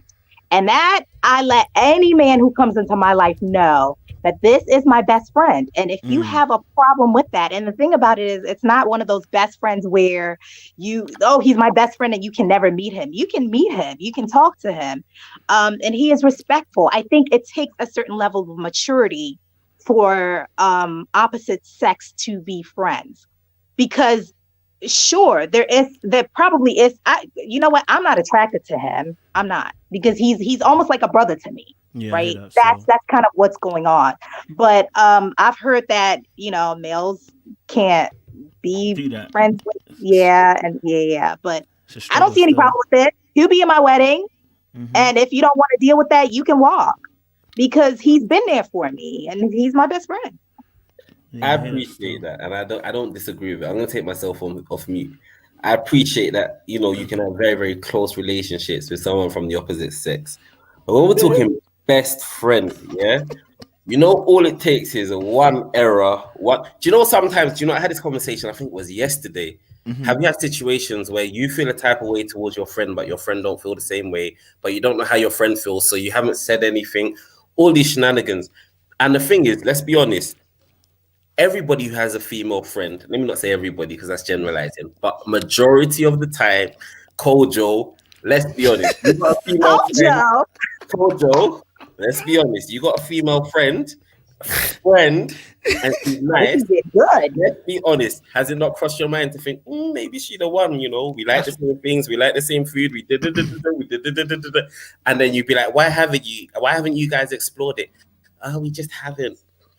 I'm not here for it. I'm just not here for it. It's long. Kojo, if you answer this a yes, there is no hope in this world. Wait. There's a nuance here. There's a nuance here. Is she a baddie? If she's a baddie, it's not going to be friendship. Yeah, it's not friendship. There's no way it's a friendship. I'm waiting for my opportunity. Let's not lie. Let's not lie. Ding, ding, ding. Thank you. I'll go. If she's a baddie, it don't make sense. It doesn't make sense. Go on, Awande. You want to add? Go on, add. Awande, add. If she's a baddie, I can't. Go on. No, absolutely not. I'm your best friend. If I'm your best friend, especially if I'm your wife. Because for me, I feel like marriage encompasses every relationship that a human being has into one. So you've got the romance, you got the friendship, you got the family, all those types of love and all those types of relationships are rolled up in one ball with your spouse. So I'm your bestie. And just to have on what Wendy said when she was like, they've all left and I'm still here. That was the same attitude that I had with Situationship, because girls would come and then they'd pass and then they'd come, but I was always like, I'm still the one. So for me, I'm just not comfortable with another woman having that kind of sort of, not authority, the word power. Escapes me, but that kind of just like that staying power, that cement in my man's life. I'm just not comfortable with it. I feel like I don't want there to be I don't want him to have another avenue where he can spill his emotions. I need to be the one. I need to be his safe space. I need to be the one that he knows. It's like, I can't discuss this. I have to take this up with my wife. I have to discuss this with my wife. Of course, he can have his guy friends who are his sounding board for things. But when it comes to like your emotions and dealing with them, I need you to come to me so we can deal with it. I don't need you offloading on another woman, because that it's offloading, but there's a bond that it creates, which I really feel that as your wife or somebody who's going to be your wife, that bond belongs to me. That's just how I feel. Okay. I have not seen such an insecure panel in my life. But the problem is I agree with all of you, because I'm in the same. I wouldn't. Yeah, that's no good. I agree. Rick with a bomb like that. I love that. Rick said, I ain't seen an insecure panel like this in my life. You are the greatest for that. You are the greatest. He dropped it differently. Everyone was like, oh. Go on, Jess. Yeah, go on. Uh, Okay, that was hilarious. So yes, if that is how you want to decipher this, I am insecure. However, I'm not really. Right. The main thing for me is just what I agree. Awande, I agree. just what Awande said. You shouldn't be telling anybody things before I know, because we are now one, a united front. So we're one. Nobody else can take that place as best friend.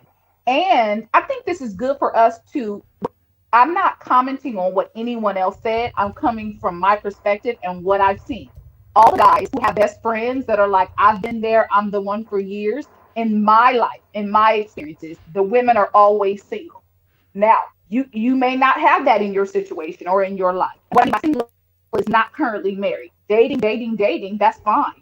But the best friend is always single. And I've experienced that where it's not a place of, oh God, you're so worried, but you see it right before my eyes, whether that means that was a bad one off or that girl was kind of a insecure girl and wanted my guy. But even in that, I've observed it too. Men and women, and it's not even about maturity, it's the boundaries you set for your relationship. If my relationship boundaries are me and you are best friends, that's what it's going to be. And it's going to be the same for both parties. It's not going to be where I can have a best friend and you can't have a woman best friend. Like that would be crazy, right? So it has to be the boundaries we decide. And if you guys are such best friends, I think we had this discussion some time back. One party always wants more. They'll never admit it. They'll always lie. They'll always say, no, because we're this and we're this. And we grew up together and blah, blah, blah, blah. But at the end of the day, they want more. And this is how it's been, in my opinion. Now, if somebody comes to me with a different angle and says, this is my brother, my sister, let's change the wording on that thing. Oh, your brother. Okay, so you call his mama auntie. Oh, okay. So yeah, y'all can be brother and sister. That's real great. You grew up like family. I love it. Drop the best friend though, because I'm the best friend. I'm the best friend. I'm your best friend. I got one. When I step onto the scene,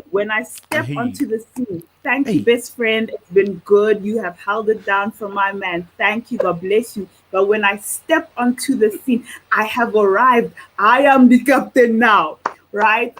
That's me now. Thank you. I am not passing the baton. Wait, Wendy. Let me get Nats in. Because Nats hasn't spoken yet. Nats. Everyone else has spoken. What are you saying? Wow. Yes. Very diverse panel for sure. I personally, I don't have a problem with my better half having the opposite sex as a friend, best friend, or anything like that. Hold it down. Then the reason for me is because I can go to him about anything, but there are things that I need another perspective, and it might be a male perspective, and I don't want to just go into the street, talk to random people.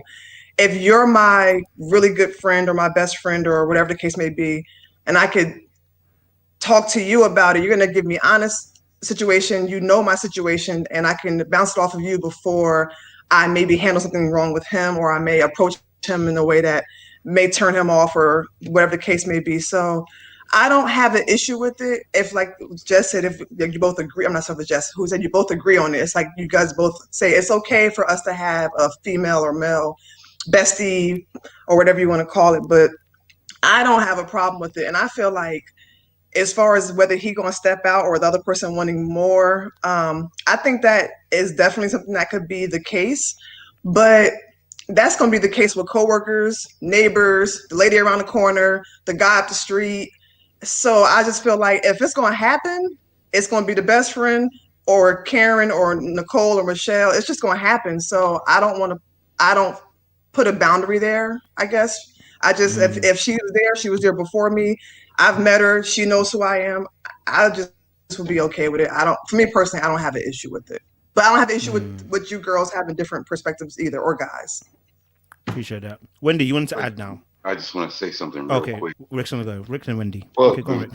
The honest truth of the matter is, and I this concurs with what she just said, is that who is she? It's like 17 she's. What she? Well, you would pressure. The name is so small. I don't want to just throw a name out there, man. It was Natalie.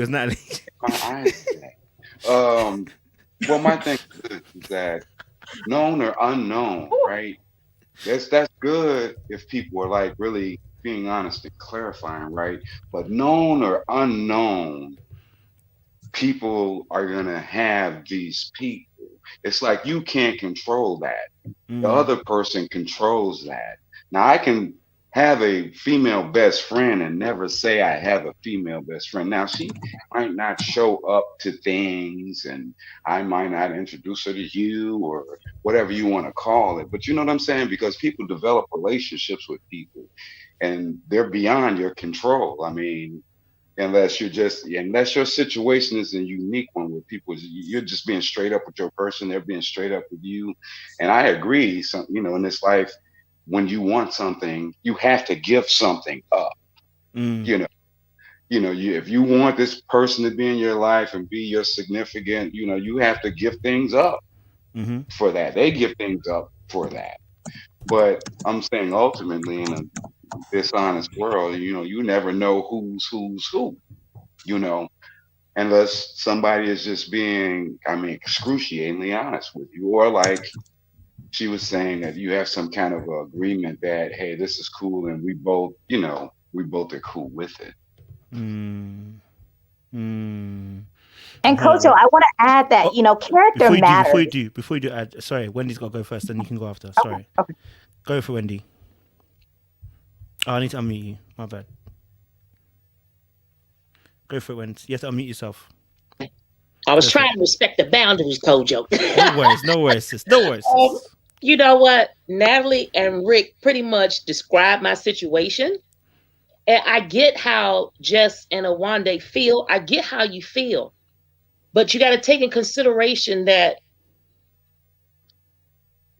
one, not everybody is after your man. And two, this is my perspective, and me being in a relationship and having him be a part of my relationship and I'm a part of his and family and all that kind of stuff. That brother and sister stuff, sometimes that can be a mirage, and those can be the worst kind. That he might play brother, he might play sister. No, I'm gonna come at you straight. We've been friends for over 30 years. I don't want him. I have no desire for him. And anybody he's ever dealt with, I've always had the conversation. And anybody that I've ever dealt with, he's had the conversation. So he's gone fishing with people that I've dated. We've double dated with each other. So there was never any kind of mystery or anything. And to Natalie's point, I am the person that he bounces certain things off because of my perspective. It's not because of what I got in between my legs. This is my thing. That's fair enough. If you can't control yourself because of what somebody has in between their legs, we're not animals. What kind of person are you? Some of us have got problems though. Yeah, no, but I mean, true tea, a slit between my legs is what. Just saying. It gets hot sometimes. Just saying. But you know what? Once you develop, I'm only playing with you, Wendy. Go on. Stop that, Kojo. Once you develop, and I'm not talking about one of these fly-by-night friendships. I'm talking about somebody who's been down like full flat tires for you. Like I said, I almost died. And he was the first person to fly 2,000 miles to get here because he could afford to get here that fast. So am I supposed to turn down that friendship because of the fact that, you're a guy and you shouldn't do that? I needed him to be here for my kids because I was the only person who was here at the time. So do you say, no, you know what? He's a man. He's not supposed to do that. Get one of your girlfriends. Well, one of my girlfriends couldn't do it. So I got the person who I've always been able to depend on. So the thing is that it's not so much you exchanging love secrets. The thing is, if somebody's going to be down for you, they're going to be down for you, whether they male or female. Respect that. Adjoah, you were going to say something before you go. Can I respond? Oh, sorry. Adjoah's going to say something. Yeah. So one thing I was going to say is that character matters. So who you're in relationship with, if you're choosing someone to be your partner, you need to understand the character of that person. And if you really think that the character of that person is shady to begin with, then whoever they're friends with will be shady. They could be friends with somebody for two minutes and they could be getting in and you wouldn't know. So it really is very important to know the character of the person you're in relationship with. And then again, I'm going to go with maturity. Okay, so I'm going to say this really short story. So I was with this guy and my best friend came over. He's in New York. He came to visit me. And after my best friend left, my best friend was like, oh, every time you pass by, your man was trying to look if I was checking you out. Hey. And I'm like, what the freak? Like, who does that? But that's I've what done a lot of people. I mean, people do that. I'm just saying, I've done that, guys. For what though? This dude has been in my life over 12 years now. Like, he is almost a brother. I don't want to say brother because I heard some shots going with a brother and the sister thing. That's not the kind of thing we're doing here, Wendy. No, this dude is like my road dog. But at the end of the day, like I said, character matters. You have to be with people who have integrity. Then if you're with someone who has integrity, then they're not going to do anything shady. So yeah, maybe you need to look at yourself if you're having problems with being with someone who has a male best friend or a female best friend. If someone drops everything. Before you jump in, Jess was going to go in, then you can jump in. Jess, go for it. Go for it. Okay, so I was going to say, Wendy. So it's so interesting because it's not like I'm like, ooh, certain people are special, but it's like I hear your story and everything that you say is a rule. Well, for me, there's exceptions, right? I'm getting detailed information from you. I'm like, oh no, I hear that, Wendy, but I've got to set a general rule for our parameters for relationships. And so my general rule is heck no. Now, if I hear some wonderful story like yours, and I don't know if you guys have kids or not. Do you guys have kids, right? So what, to together? me, yes, you. No, we don't have kids. No. Okay, but it's been some years. And so my thing is, I'm reasonable. Your story, I'm like, that's right, Wendy. He sounds like he's okay. Good for you guys. However, it then goes back again to call it whatever maturity, these things, what you decide for your relationship is what goes. If y'all can have best friends of the opposite sex, if you can't, you can't, but it should be both, right? You get what I'm saying? So it should be agreed upon. It shouldn't be a one-sided thing. And I've seen some that are one-sided also. And I'm just observing what's around me. I agree with what you're saying. It should be both sides. Wait, Wendy, I know before you reply, I know you want to reply, but Rick was going to say something. Sorry, because I want to keep it going flowing. Go on, Rick. I was gonna really be brief. Go for it. The seriousness of Wendy's situation aside, if someone dropped everything and flew 2,000 miles to see my woman, he would become suspect number one. I'm just saying. So, I'm not gonna lie. I was thinking the same thing. I mean, even me, I was like, wait, 2,000 miles. No, in her defense. Why? But wait, in her defense, though, here's the thing. I can't speak for her. If she had a current man at the time and he could be there, I'm sure he'd have been there too. So I think that that's different. Like she didn't have anyone else to be there. Right. All right, Wendy, go on. Mr. Rick, please let me clarify that, Mr. Rick, please.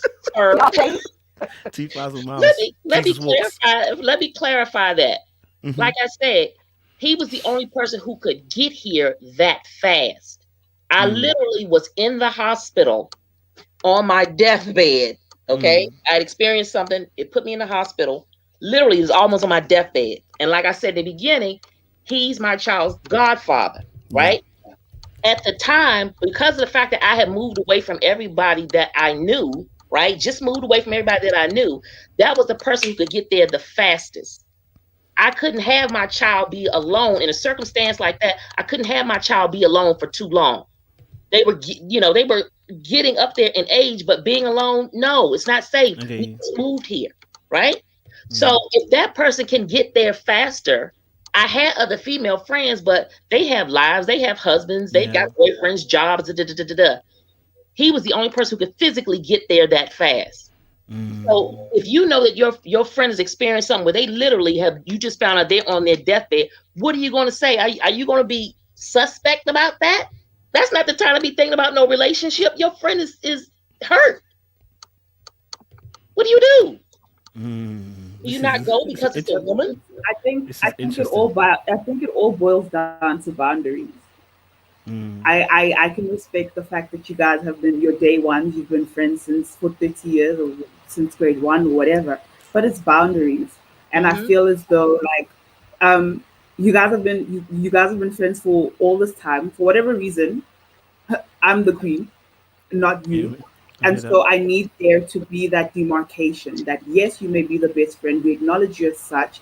You may be his sounding board, but there has to be a boundary. There has to be that line that we know that you don't go past this, because that's his wife. That's his queen. That's Awande's place.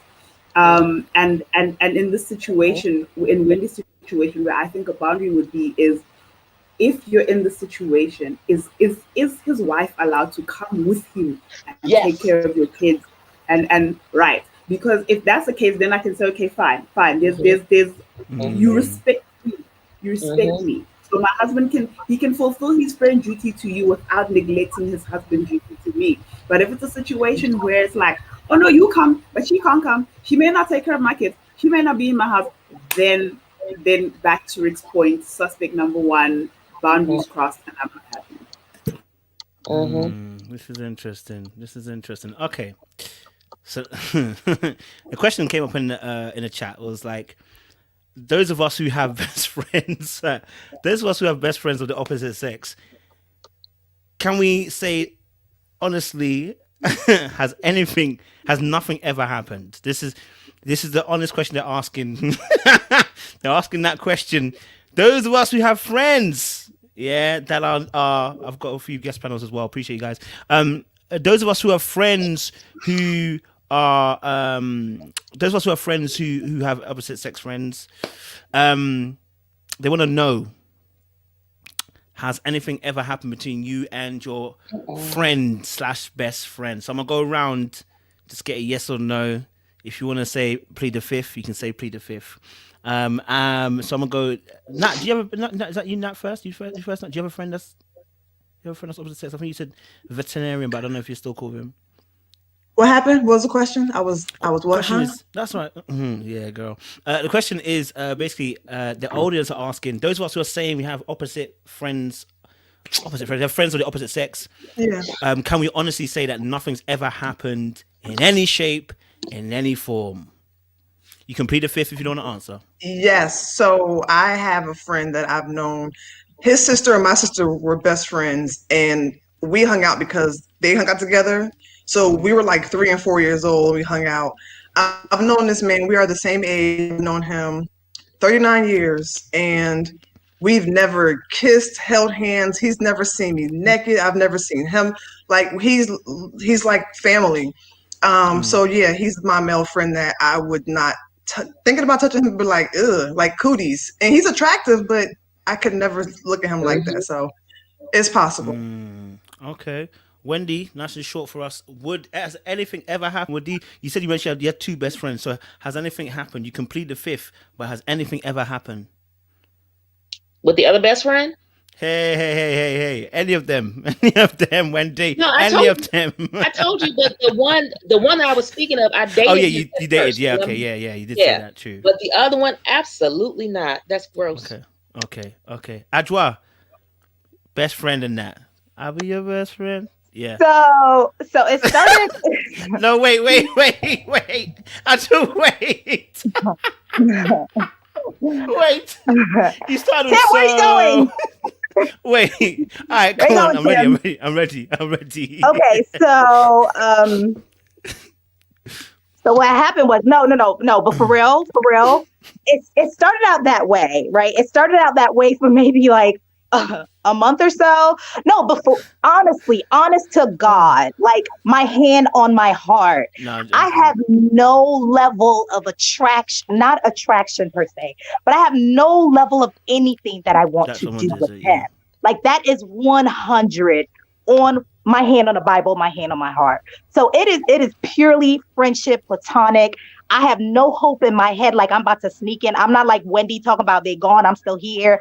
Like I have no feeling like that at all. Like he's my boy. I know my lane. I would not want to be his queen because that's absolutely not what I want to do. He's my best friend and that's it.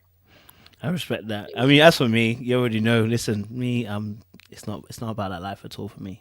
I couldn't be friends with someone that's what I'm gonna say. If I found him attractive, we couldn't be friends. You already know. I've always said this. If I find you attractive, we are not friends. There's no such thing as friends. We will never be friends. Don't think about friendship. Don't ask me for it. It's never gonna happen. Never. You understand? Kojo, can I ask you a question? Go for it. Because I've been with men and they're like, your best friend is in love with you. And I'm like, you lying. Like, you're lying. Like, I don't. Huh? Yeah, I'm saying, I'm listening. Go on. I don't see, like, that's not it. Like, it's not that, no. So what do you mean if you find a person attractive? As in, if I find you attractive, you know me, listen, if you got a back, it's long. We're not being friends, sorry. I'm sorry. You might say I'm shallow. I don't give a damn. As for me, we are not going to be friends. Because if I have to think about you in any way other than a friend, I don't consider that to be a friendship. If I can think about crossing that line even for a second, you're not my friend. You're a danger spot. That's what I call you. For me. So will guys be able to see, like, hey, this dude has something going on, or they just being insecure? Of course, I think anybody can be aware of if someone is really in love with them. And sometimes what happens is some people have genuine. I believe some people have genuine friendships. I think some people have friendships where it's convenient, knowing that I'm never going to admit it. That way, I can still keep you as a friend. Because if I admit it, I lose you as a friend, and I can understand that too. You know what I mean? But I'm just saying, if you feel them in any way, if you look at them, you say, ooh, imagine one day. If you're thinking anything like that, that is not your friend. That is a mistake waiting to happen. Do you understand? So long as you don't have the bunda, we are good to go. You understand? I don't mind. We could be my friend all you want, darling. Do you understand? But if I find you attractive, it's long. We're not going to be friends. It doesn't exist in my mind. Because in my mind, all I'm thinking about is one day, might move mad. One day I might move mad. Tim, talk to me. What are you saying? And I'm going to invite my two guests to come and involve themselves as well, Max and Kenny. Yeah, talk to me, Tim. What are you saying? I've been listening to what everybody is just saying. I've been really enjoying the contributions. That being said, I just want to put it out there that I have not ever had a female best friend. I do not ever plan on having a female best friend. And so I don't foresee myself being in that position. But for educational purposes, I'm going to share with the ladies and give a little bit of insight. Natalie, thank God I brought myself to caution. So, yeah. So, you see men, ladies, you see men. Yeah, let me be honest with you. You see men. We are very, very visual beings. Yeah? And as Kojo has rightly said, if you're in the Bundesliga, meaning if you've got an extension on your being, the majority of men in their right mind are going to look and they are going to think. Yep. And they are going to feel, even if it's for a split second. So if you now ask a guy and be like, I don't even want to get too explicit, but the fact of the matter is, he could be your friend. But if you ask him the question, would you not? A lot of guys, Kojo, I'm just trying to be honest. Let's just be honest. Let's just be real. The only thing that's holding us is God and Christianity and the fact that we want to make it to heaven. Nobody wants to fall into any trap that's going to lead them down the path of damnation. But the reality is, I personally think for me, like, best friends with girls, it's a no. I personally even think, I don't want to say it's weird because I know some guys do it, but I don't know, unless she's like a proper, like, one of the boys. But then I guess it's down to your character and the kind of guy you are at the same time. Like, for me, it's definitely going to be down to interest, so on and so forth. Do you understand? So I don't think that it's like so far-fetched and ridiculous that it's impossible. But no, I don't think I've ever had a female best friend. So I don't even need to plead the fifth on that question. Okay, let me get my two newbies involved. Max and Kenny, welcome to the conversation. Good to see you both. Last time I saw Kenny, you were shelling. Last time I saw Max, you were shelling. So it's good to have both of you on the show. Let me get Kenny. Kenny, talk to me. So let me unmute you first. Yeah, go for it. We're talking obviously about opposite sex friends. Can it work, etc., etc. Let me ask the first question. Do you have a best friend that's of the opposite sex? No. Okay. First of all, wait. I love the whole panel. I love seeing you guys' faces. Jazz, Wendy, drop me gems. Max, oh my gosh, you killed me. I just wanted to say I'm so excited to be part of this. You guys all look amazing. You're so low, Kenny. Go for it, Kenny. Talk to us. What are you saying? Do you think it can? Do you think it can work? Do you think it can work? These opposite sex best friends and stuff. Okay, so I used to have opposite sex best friends. Oh. And then I realized I was playing myself because hindsight, I realized that these guys weren't my best friends. They were just actually waiting in the wings. That was the truth. Like these are guys who I had known for years. I'd known them for such a long time. They had taken me under their wing because growing up in Nigeria, we have boarding schools. I believe Ghana probably has the same thing. So you have boarding schools, and these guys were in the class of like my elder siblings. So moving to the States, these guys had taken me under their wing. It seemed to be a very platonic relationship. And so, moving up the corporate ladder, I was still really young. So we would all hang out. We went from all hanging out to like occasionally me and maybe one of the guys would have a one-on-one like dinner and hanging out, and one other guy would have a one-on-one dinner. So I'm thinking this whole time it's just like friend dates, like we're just like hanging out, like when we could catch up. And then as I became more and more established, found my feet, became more independent, for me, I started shifting from being this little sister who's like a baby giraffe trying to figure herself out to being this independent person. And I'm not thinking anything of it, but that shift, that growth started to change the dynamic of things. One of them had a girlfriend, and he was like, because I've been hanging out with these guys for so long, I've seen girls come and go, right? So there wasn't really any girl that to me was special until I put a ring on it. Then me and this girl can have like a solid relationship, because like it's like I'm the stepchild who's getting introduced to everyone that mom and dad is dating, right? It's just like, come on now, right? So there was like, so we've been doing that for years, right? I've seen these ladies come and go. I've always just been the friend, and one of them had a girlfriend, and he was like, oh, I think it's strange that you don't want to friend her on Facebook. This was when Facebook was still like the thing. You don't want to friend her on Facebook. You don't want to hang out with her. You don't want to. And I'm just like wondering, like, okay, I'm confused. Like, what's going on here? I've been very cordial with this girl. Every time we hang out, I actually like make sure I show her around. I do everything in my power to make whichever girl is around feel like you're the girlfriend. I am no threat to you, because that was the case. And so he was just like always so like, we actually had a sit down coffee date where he was pouring out why he was upset that I was not ingratiating myself to this new girl and stuff like that. So I'm like, okay, I'll look into it. Yeah, sure. I friended her on Facebook and all that good stuff. Long story short, just like I suspected, they broke up. Okay. And he ends up getting married. But fast forward several years later, like the intensity of the friendship was getting a little too much for me. So I started to pull back. And when I started looking back at those situations, I was like, I think he was expecting me to be jealous, maybe he was expecting me to, it was kind of like, why am I not threatened? I think there was a frustration on his side that I wasn't exhibiting emotions that he probably was expecting, maybe. So wait, are you saying that wait, hold on a minute. Are you saying that? Hold a minute. Well, we ain't gonna breeze over that. No, wait. My man is feeling one. You're basically saying that you're interpreting the information that he was presenting to you. That potentially he was looking for you to have a reaction. So basically, you're trying to say that he's basically trying to get, I guess, ego feeding off the fact that by you reacting to the situation. Is that what you're trying to say? You ain't really friends, then, are you? That's exactly what I'm trying to say. Because it just seems like such a weird. I was just like, this is so weird. This is so strange. And then I had one of the other guys made an off the cuff comment during one of the times we would hang out, like, like we're not truly like siblings, right? So like we could date, right? And like weird stuff like that. Yeah, yes, yeah.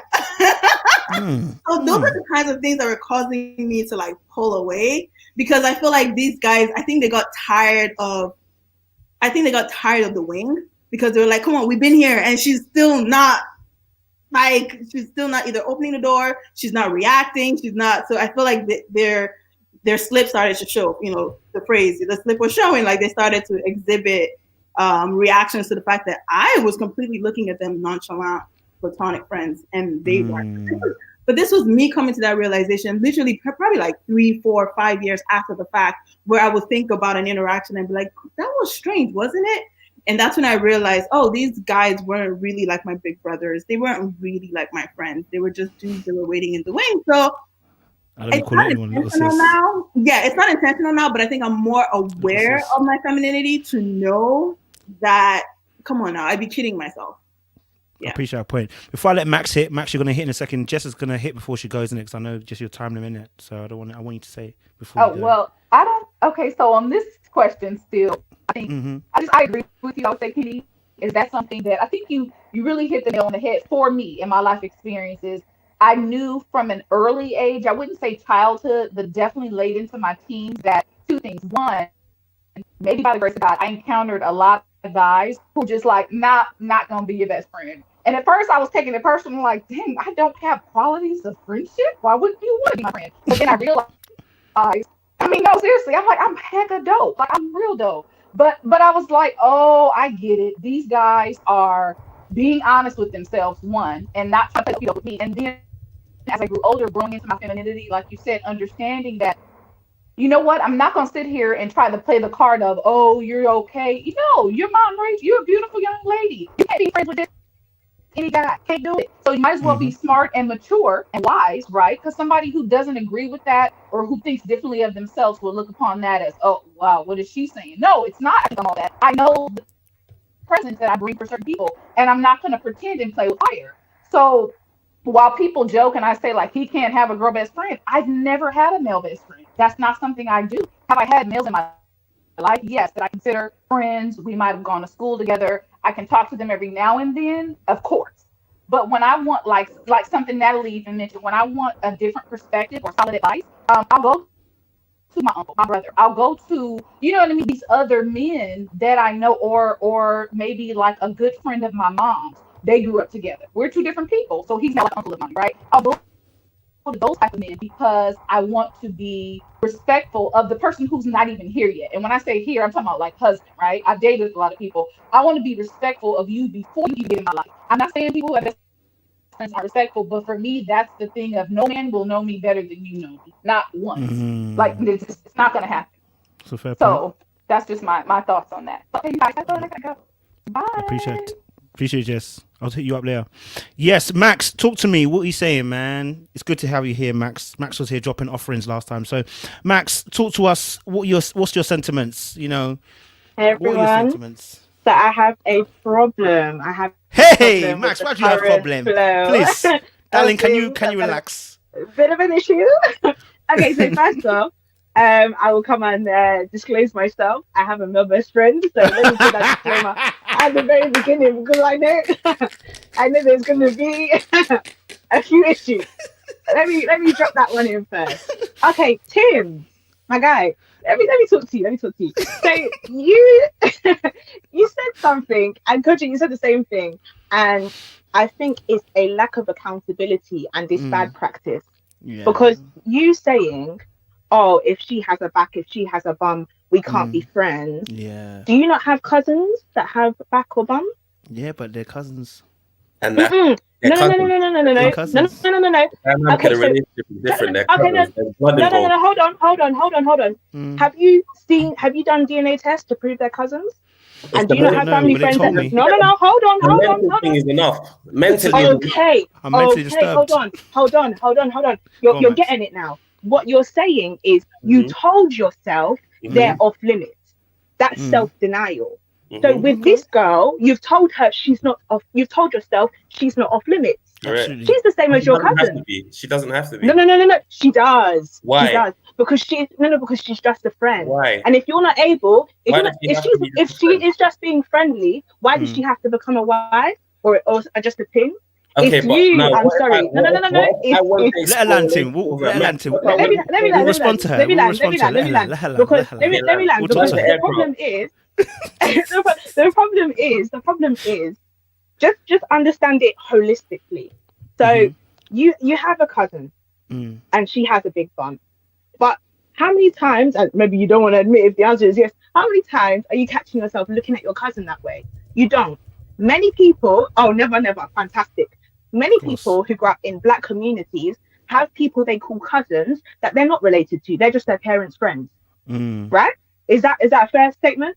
We all can relate to that? Cool. So you've now put them in a place of cousins, knowing they're not your cousin. You have taught yourself to say they are off limits. When you meet a girl and you say, we can't be friends, I understand on the one-off you saying best friends. We can be friends. Best friends. Let me. Okay, sorry. Let me friends, elevate I'm not it. even Thank sure you for the about that correction. word. Best friends. We can't be best friends. I understand on the off, occasion. For example, when we look at the Bible, Joseph fleeing and the idea of like flee from sexual immorality. But the issue with sexual immorality is you. It's you that doesn't have you don't have the control. That's why you have to flee. And there's a lack of accountability in this conversation. If you cannot have a best friend, it is you that cannot have the best friend. And you need to ask yourself, why can't I have this best friend? You're missing you from the conversation. And I'm not even trying to draw you out, but I'm just saying men in general, there's always in conversations with women, there's always this put on the women that it's the woman's job to this and that, subconsciously or consciously. And I think in the same conversation, it's the very same thing. Obviously, women are saying the same thing. And again, women, put yourself in the you, it's you. You've got to understand self-control is a me thing. Self-denial is a me thing. Mentality, that's a me thing. It's my mind. I've got to control it. So if you're not controlling your mind, that's not her problem. I understand on the off situation of her having a body that you're like, wow, but it's still you. So if she's now coming to you fully clothed, maybe in church, just wants to greet you, Tim, how you doing? And you're thinking, but then again, Tim did say best friend. So let's even say she's talking to you and she's like, Tim, I've got some problems, man. My man's moving mad and this and that. And she's just in her pajamas, fully clothed, and you're thinking, it's nighttime. Again, it's still you. It's still you. So please, let's not remove ourselves from the conversation, because it's a personal something. Yeah. Max with the bars. I love Max. Max, please give your PayPal out so I can send you everything out, because you literally come on. Tim, talk to them though. Talk to them, Tim. I love him. The way you articulated your point. Beautiful, eloquent. It was like pounded yam and egusi. Like, sweet. But look, let me be real with you. Yeah. Now, you spoke about self-control. You spoke about accountability. Two key things that I believe every man should have by default, compulsory. Do you understand what I'm saying? I think as a man, what me and Kojo are getting at is that we put boundaries in place not because it's going to happen, but for the potential that it could happen. Exactly. So it's almost like when pastors say that I am not going to have meetings one-on-one with females just because I don't want an issue. It's the same way myself and Kojo are like, we ain't even trying to entertain behavior. We don't want the drama. We don't want the palaver. We don't want to explain, she's my friend. Yeah, we're close. Like, even if you pitch the sale to me about how you could be missing out on an amazing friendship, that's great, wonderful. But the reality is, I'm just not here for it, because I've been in positions before whereby you're questioning, like, why you got so many girls around you? Why does this girl want to talk to you? Why is she calling you this late at night? There is no way that you can have a partner and your best friend is calling you 11, 1 o'clock, all of these things, and it's going to be jigger. Like, even if she knows her, like, she's going to be like, what, she's calling you that late, yeah? What? Okay. It's just the reality of the situation. So don't construe what I'm saying, because obviously it is very extreme, it is very banterish, for me saying to basically mean that I've got no self-control. I see a woman, oh my God, start deteriorating. No, that's not the case. It's more me just trying to push the agenda that, look, like, I'm not trying to be in a position where I've got a female friend that is so close. To be fair, I don't even want her to be confiding with me in her pajamas. Like, what's going on? Like, I don't want none of that. Do you get what I'm saying? So, like, for me personally, it's a personal decision now. This is not a situation where I'm saying it's what everybody should do. It's just a personal decision. I don't want my best friend to be doing up the key, whatever. I got my close girls that I got love for, that I ride for. Even my boys, like, wives. Do you get what I'm saying? We're close. We can speak to each other, but there's boundaries in place, and the boundaries in place are adhered to. Let me just add. Let me add to as a male, and I'll let you add to Max, and I'll let Wendy go as well. I am saying this as like the truest thing. So when someone says about self-control, I always say this: I don't want to even get to the point I have to self-control in your presence. That's mad. It's already too late by then. For me, it's already too late. You understand? So for me, my self-control starts way before then. Let's not enter that zone at all. Let's not. Just let's not. Because there's enough friends I already have. You understand? I've got a female best friend. I'm just saying to you. But I'm saying, if, in terms of the point that we made about the girl's got a back or whatever, I said, me, I don't even want to have to be in a position where I have to say to myself, broski, get it together. I don't want to be in that position. I don't want it. There's no need for me to be in that position. So I avoid it completely. So that's what I'm saying to you. I couldn't find my best friend attractive. It just wouldn't work because I'm going to spend so much time with, plus my love language is quality time, and you're coming to chat my ear off. Oh, we're finished. We're done. I'm going to fall in love with you. It's mad. Like, so it doesn't even make sense. Like, I'm going to fall in love with you. So for me, I couldn't do that. But if I don't find it attractive, then I'm good to go. You know what I mean? I'm not thinking in that train of thought at all. It's not going to happen. You understand? But if I can even think about it, then we got a problem. So before Max goes, Wendy was going to say something, then I'll let Max go. Wendy and then Max.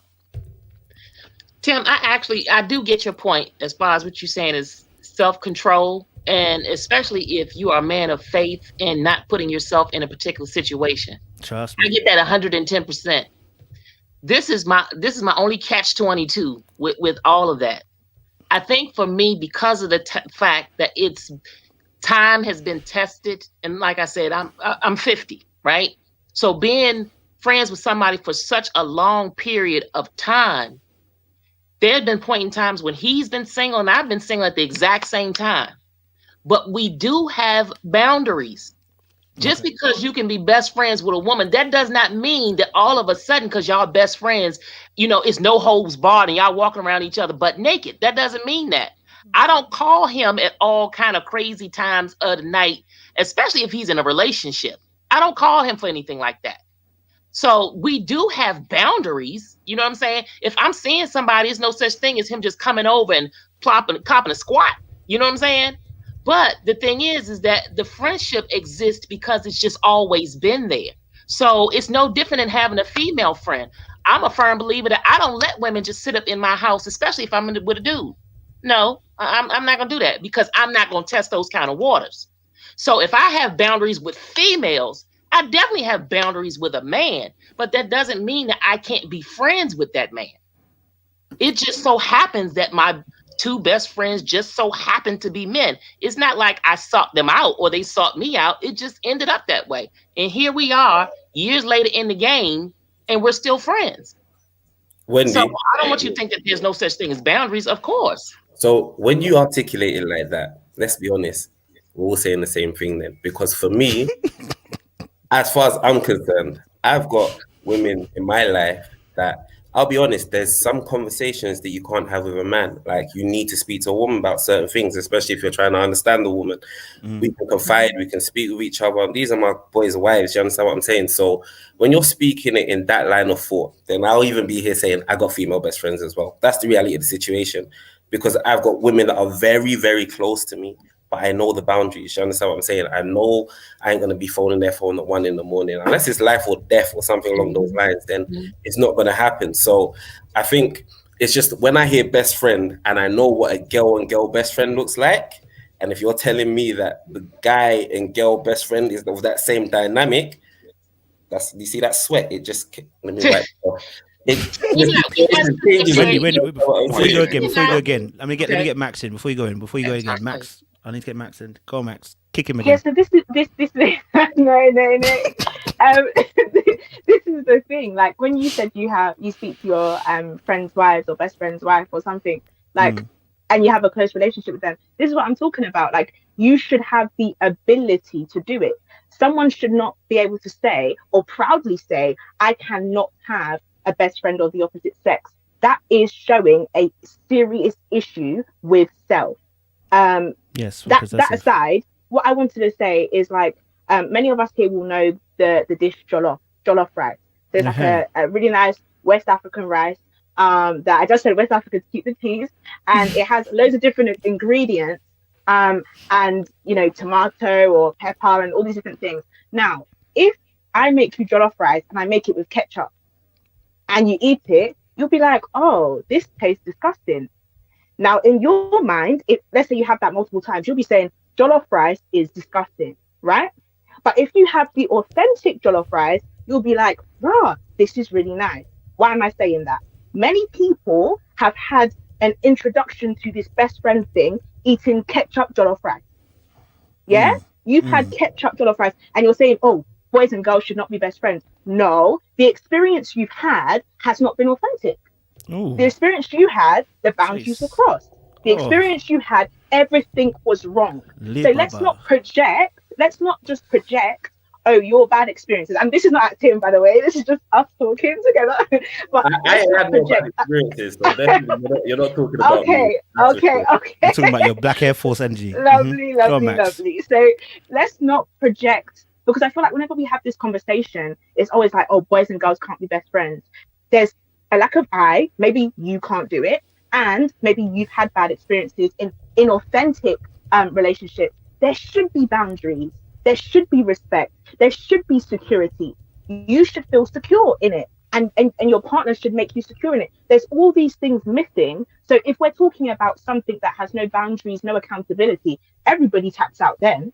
But when we're talking about the most authentic version, yes, this is something I think people should be able to participate in. And if they're not, I think that is a personal thing and not an issue with the actual friendship. Appreciate it, Max. I'm gonna get Shanae. Shanae, go for it. You've just done a conversation. Appreciate you. Lovely to see you. Loving the hair as well. Talk to us, sis. Good evening, everybody. Oh my goodness, look at this amazing panel. Adjoah, Miss Wendy, Max, Kenny, Natalie, I haven't met you yet. And we have two gentlemen. Well, good evening, Tim, and good evening, Rick. So nice to see you. And hi, Awande, too. I haven't met you yet as well. So I just wanted to jump in really quick. So I have a male friend. We've been friends now for over 15 years. And when we first began being friends, and he's attractive, to me. And when we first began being friends, you know, ladies, how when you kind of are in that like one move and this is going to go real left, or if he doesn't make that move, then we're just going to keep it here. So we shared a kiss. And in that moment, it's like I saw it flash before me, like, if y'all continue down this path, then it's just going to be that. But if you pull back, you might be able to just remain as friends and keep it pushing. And at that point in my life, I was really asking God, like, help me to build healthy relationships, right? I don't want to just have men in my life that I've always dated, but I'd like to just have some male friends and some male company that it can just strictly be platonic. So I was worried that we had crossed this boundary that could no longer be repaired. And we sat down and we talked about it. And we decided that we valued the friendship more than what our physical attraction was. And to this day, and he's getting married in March, and I will be there because he is my friend. Hallelujah. And we've been able to maintain that friendship over the course of years. He's moved, I've moved, we've stayed in contact with one another. I know his fiance, all of that. And he still is attractive to me, but he's my friend and I can respect him as a man and I can respect that boundary. And so I don't feel like I am a proponent of men and women being friends, even if you are attracted to one another, because I don't have to give in to all of my fleshly desires, right? Like I can practice self-control. I mean, I'm not going to be like super rude, but I am going to say like, I'm not just about to sit up and have a bunch of ugly looking friends in my face neither now. You know, I like to look at some nice looking stuff. You know, I like to partake. I like to enjoy. Brother Rick, we'd like to see what you're talking about. So open up. That's what we're trying to do.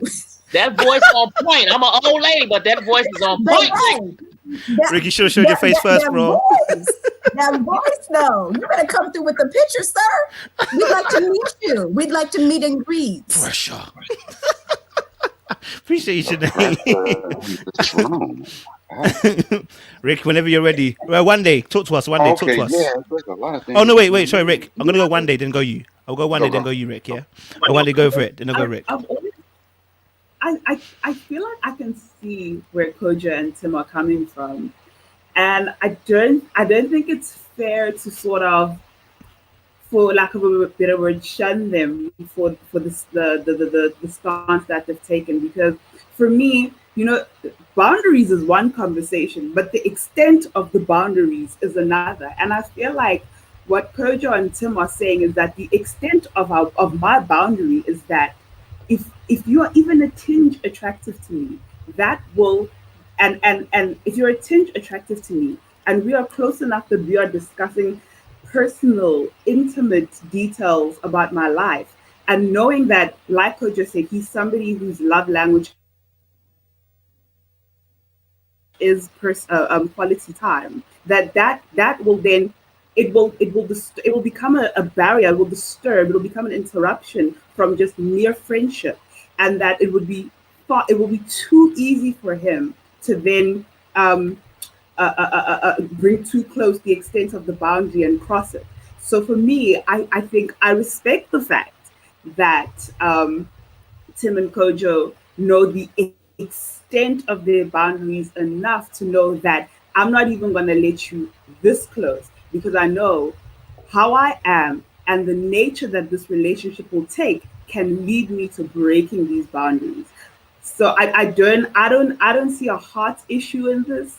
I just feel like they know the nature of friendships. The nature of these friendships is intimacy, emotional intimacy. And if there's already that physical attraction, it's very easy then to cross over. And that's what they're trying to avoid just from the get go. And I don't think that there's an issue with that.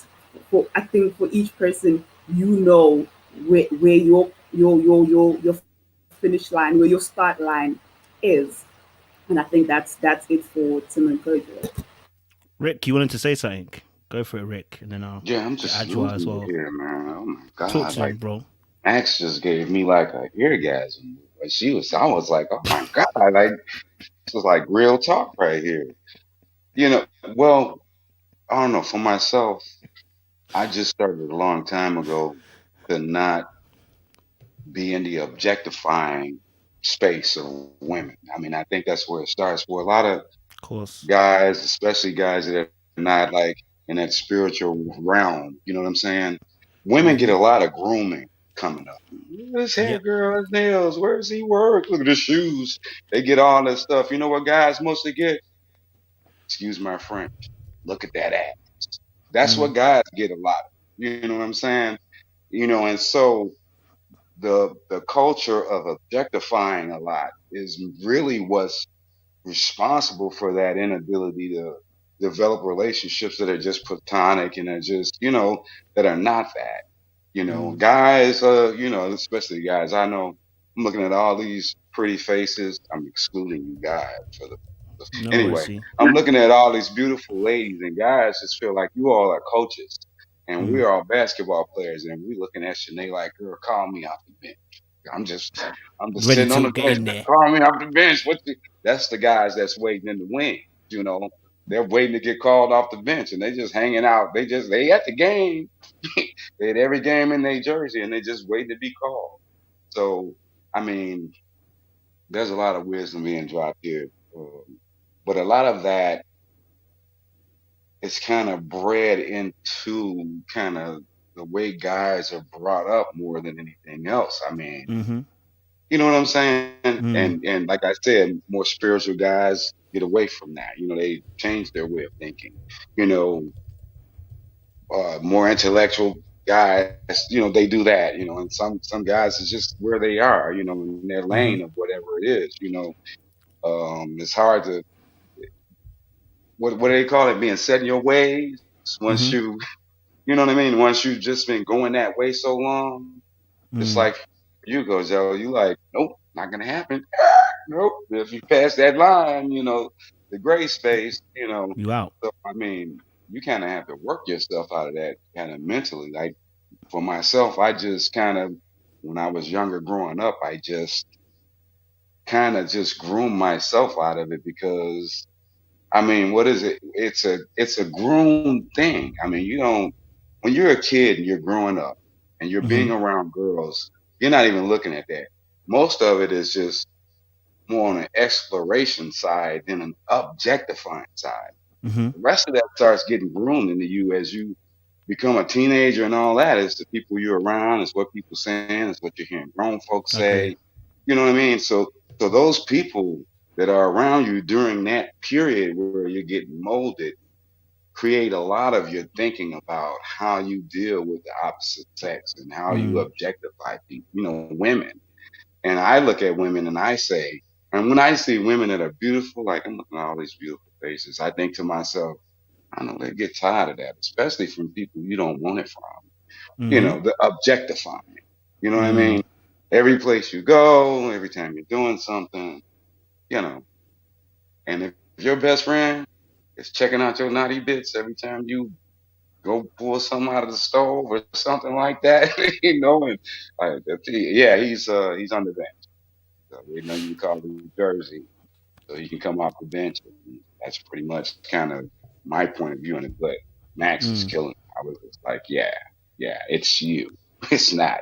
You know what I mean? Because it's the person that's doing it. Mm-hmm. That's it for me. I'll let y'all take it. I hear that. So let me add some Black Force energy, and I'm gonna let Adjoah hit it. So let me add some Black Air Force energy to the conversation. So as men, right? There's a particular batch of men I want to talk about, because it's not all men, right? Some of us have hunted in the past. When I say hunted, we know how to, one, break relationships up, go after girls who are in relationships. We know how to, talk to a girl. We're smooth with it. That will never leave you. Never. It doesn't go away. So I'm talking about a particular type of men. The men who haven't done that before, we don't include them in this conversation, bro. They've never done that. They've never had to fight that part of them. What you're asking me to do is to fight a nature that I've known and say, come into that space and be my friend. No, I won't. Because that side of me is always there. I don't want to have to fight it. I don't want to be involved in it at all. Because the nature to, and I'm not even trying to talk about playing, I'm saying, because, and someone might say, I don't even see it as objectifying. I see it as the fact is, everyone here likes sex. Let's be real. Some of us have been conditioned to not think that way. Some of us have been free thinking and free flowing as we were young. But when you have situations where you've moved mad in the past, where you've done things, like I said, it's darkness. It's always going to be there. One example I would give you, and I'm saying some other guys probably know this.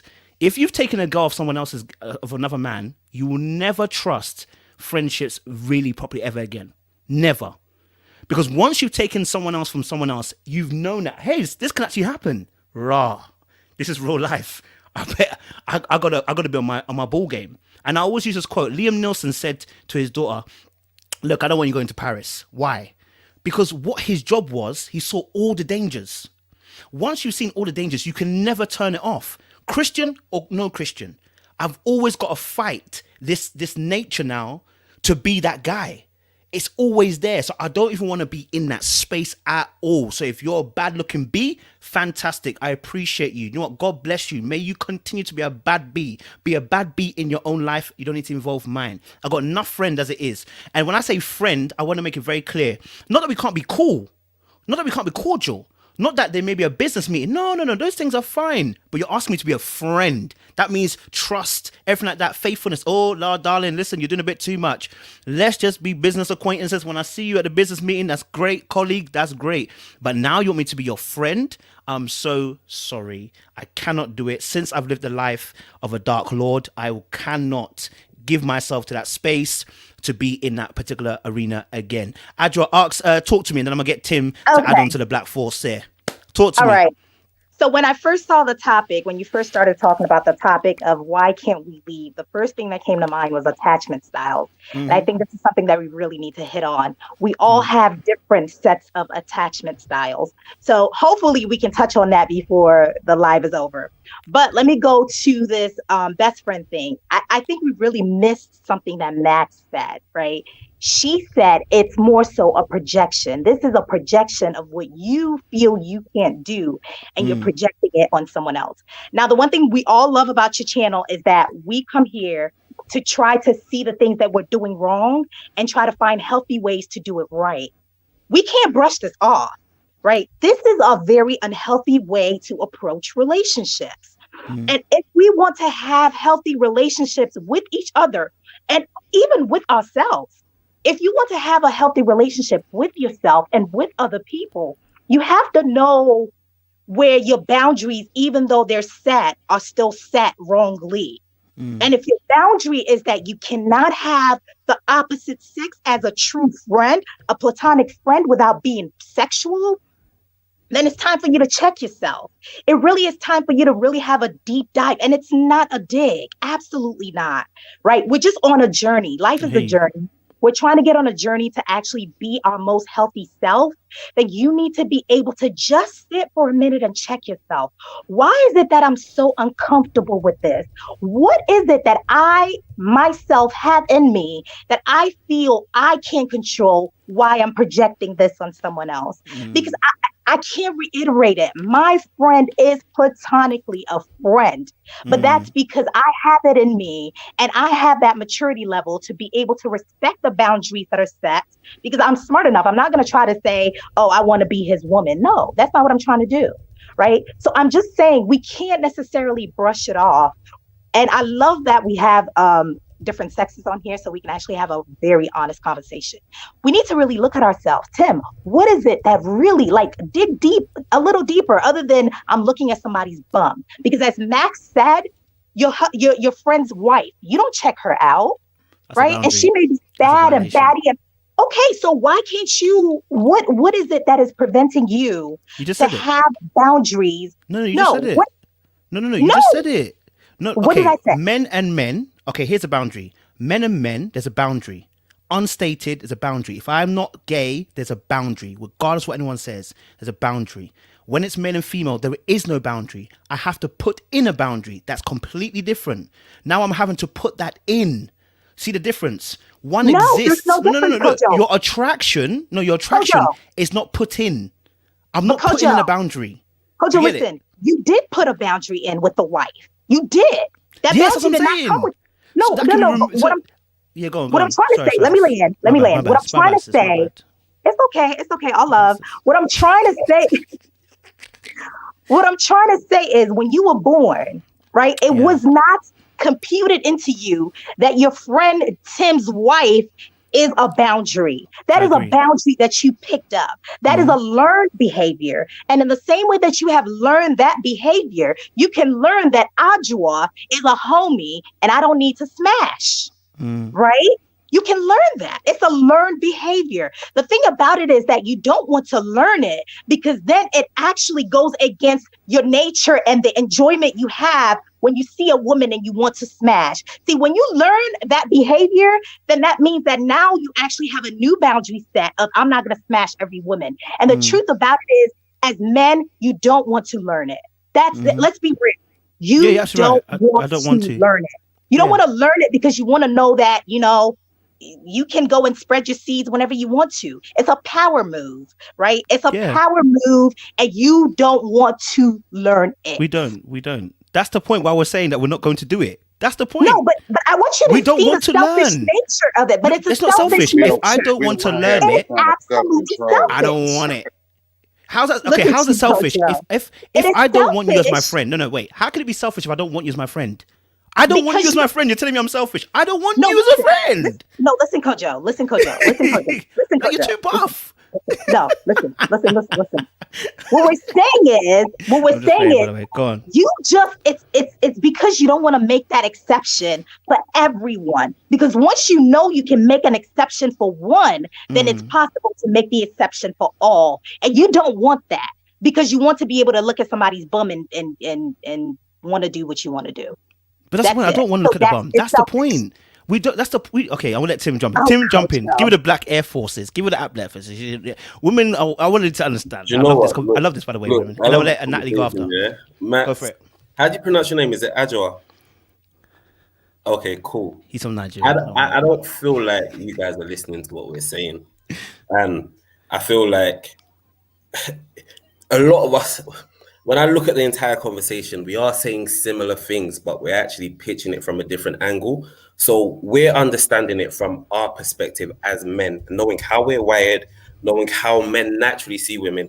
I don't care what man you are, like, you're not Jesus Christ. The reality is we're bloodthirsty. Let me not even go that deep. The point is that men are attracted to women, yeah? Men see women. No, let me just leave that for a second. Start again, bro. No, the point is this.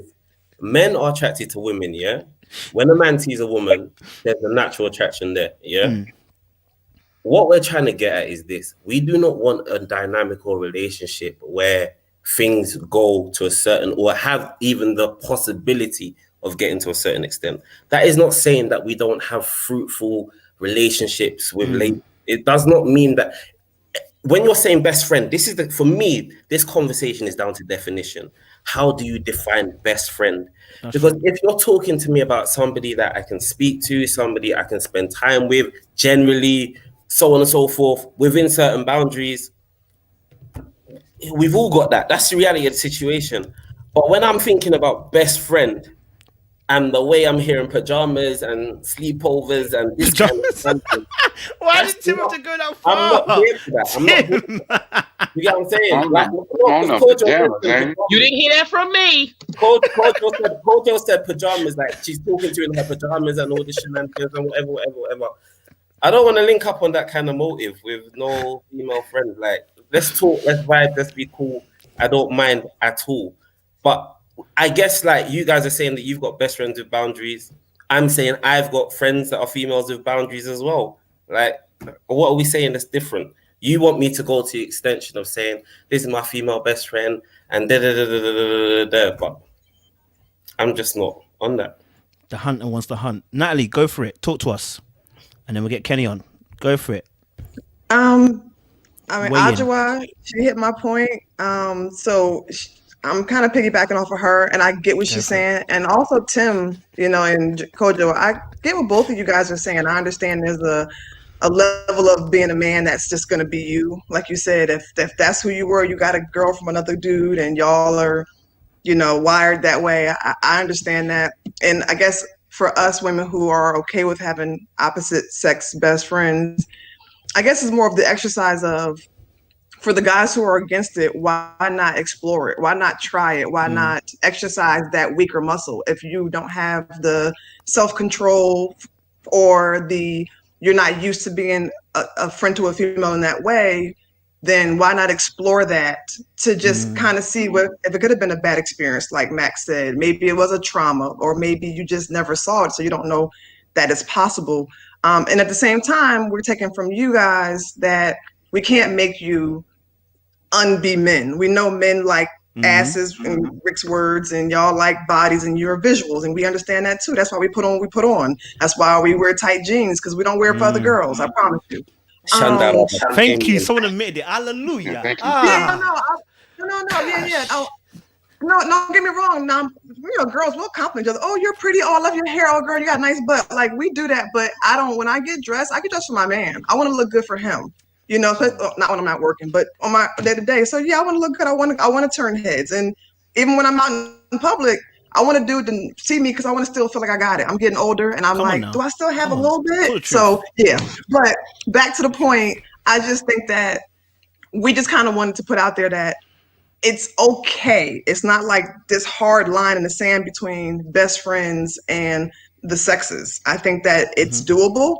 And at the same time, I think that it doesn't work for everyone, but just that hard line in the sand is kind of where I'm just like, why is it such a no? Why is it a hard no? Why not just I tried it, or I will try it, but maybe just explore it. And I think, Tim, you got potential to be a bestie. I'm just saying, like, we could be besties. We could be besties. I'm burning. I won't even wear tight pants around you. I'll wear sweatpants. Promise. That's so bad. Kenny, talk to us. You want to say something? Yes. Oh my gosh, this conversation is getting spicy. All right. Max and Adjoah just threw some pebbles into some people's glass houses. crack everywhere. She's coming for us. I know. Kojo is shaking, and usually Kojo is composed. Yo, Kojo's like, I'm the moderator. Look at him. It's the first time ever I've lost it. I was like, no. Go on, Kenny. Adjoah and Max are holding the individual ends of Kojo's table and just shaking it, bruv. Shaking it. All right, let's get to it. Okay, so I want to I see where Adjoah is coming from. Actually, I think it's like, honestly, some of the stuff you and Max have been saying mind blowing, because I never really thought about it that way. But I also kind of see where the men are coming from.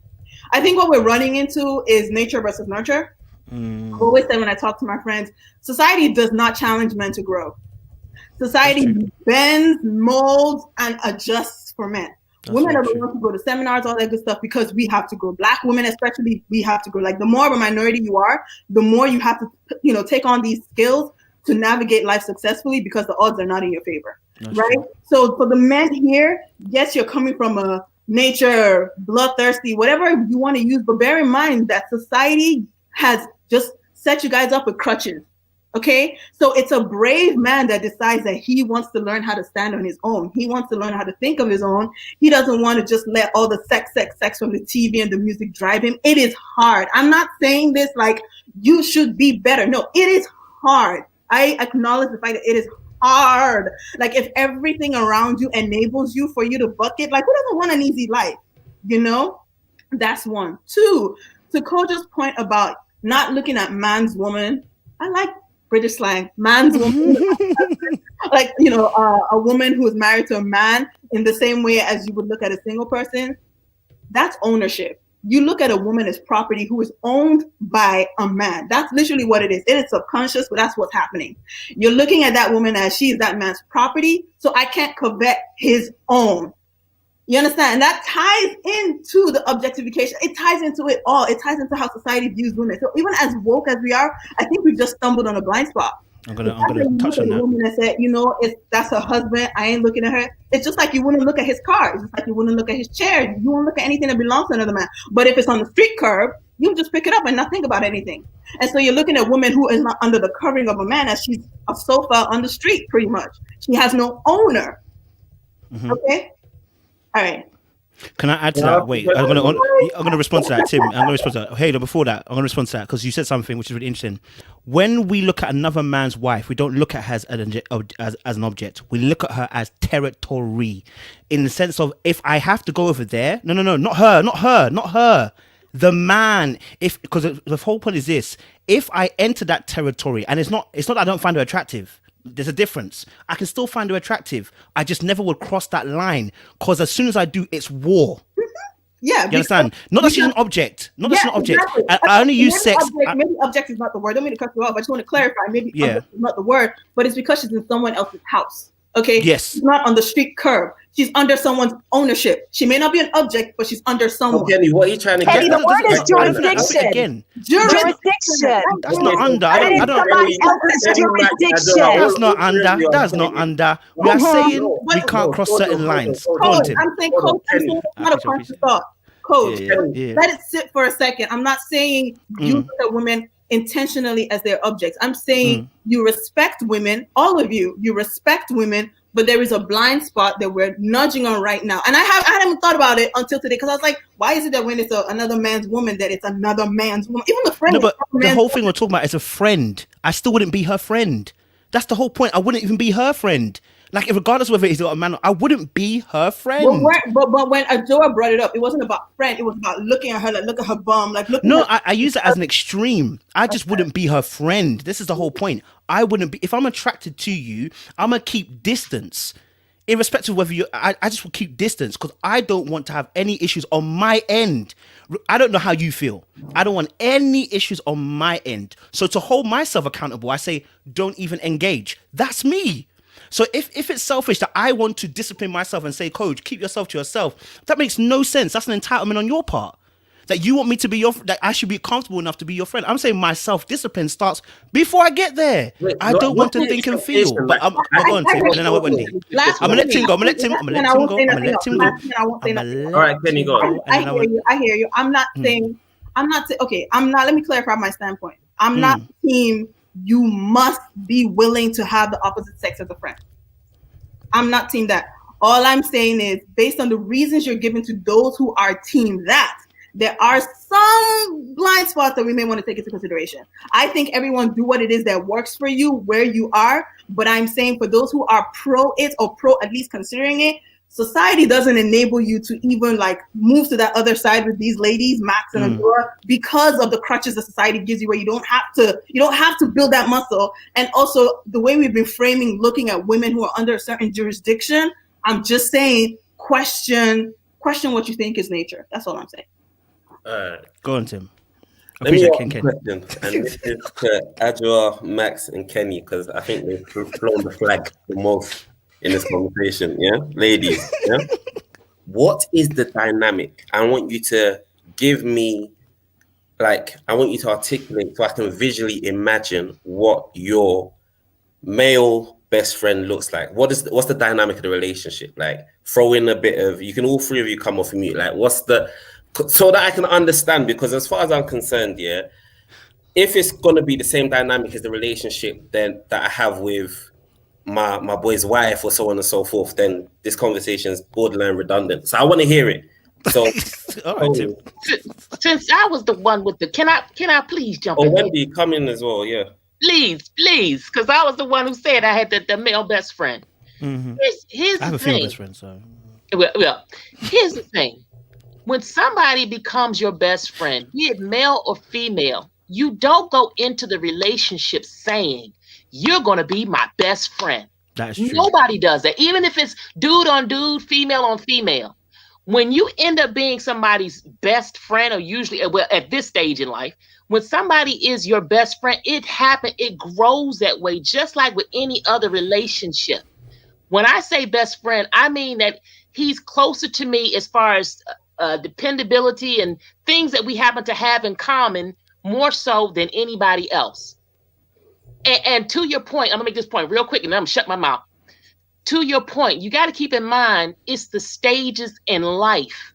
Because Tim, when you Kojo and Rick, when you get to a certain age, you're not gonna be able to do what you're thinking. Amen. So when you throw me in there, I was neutral.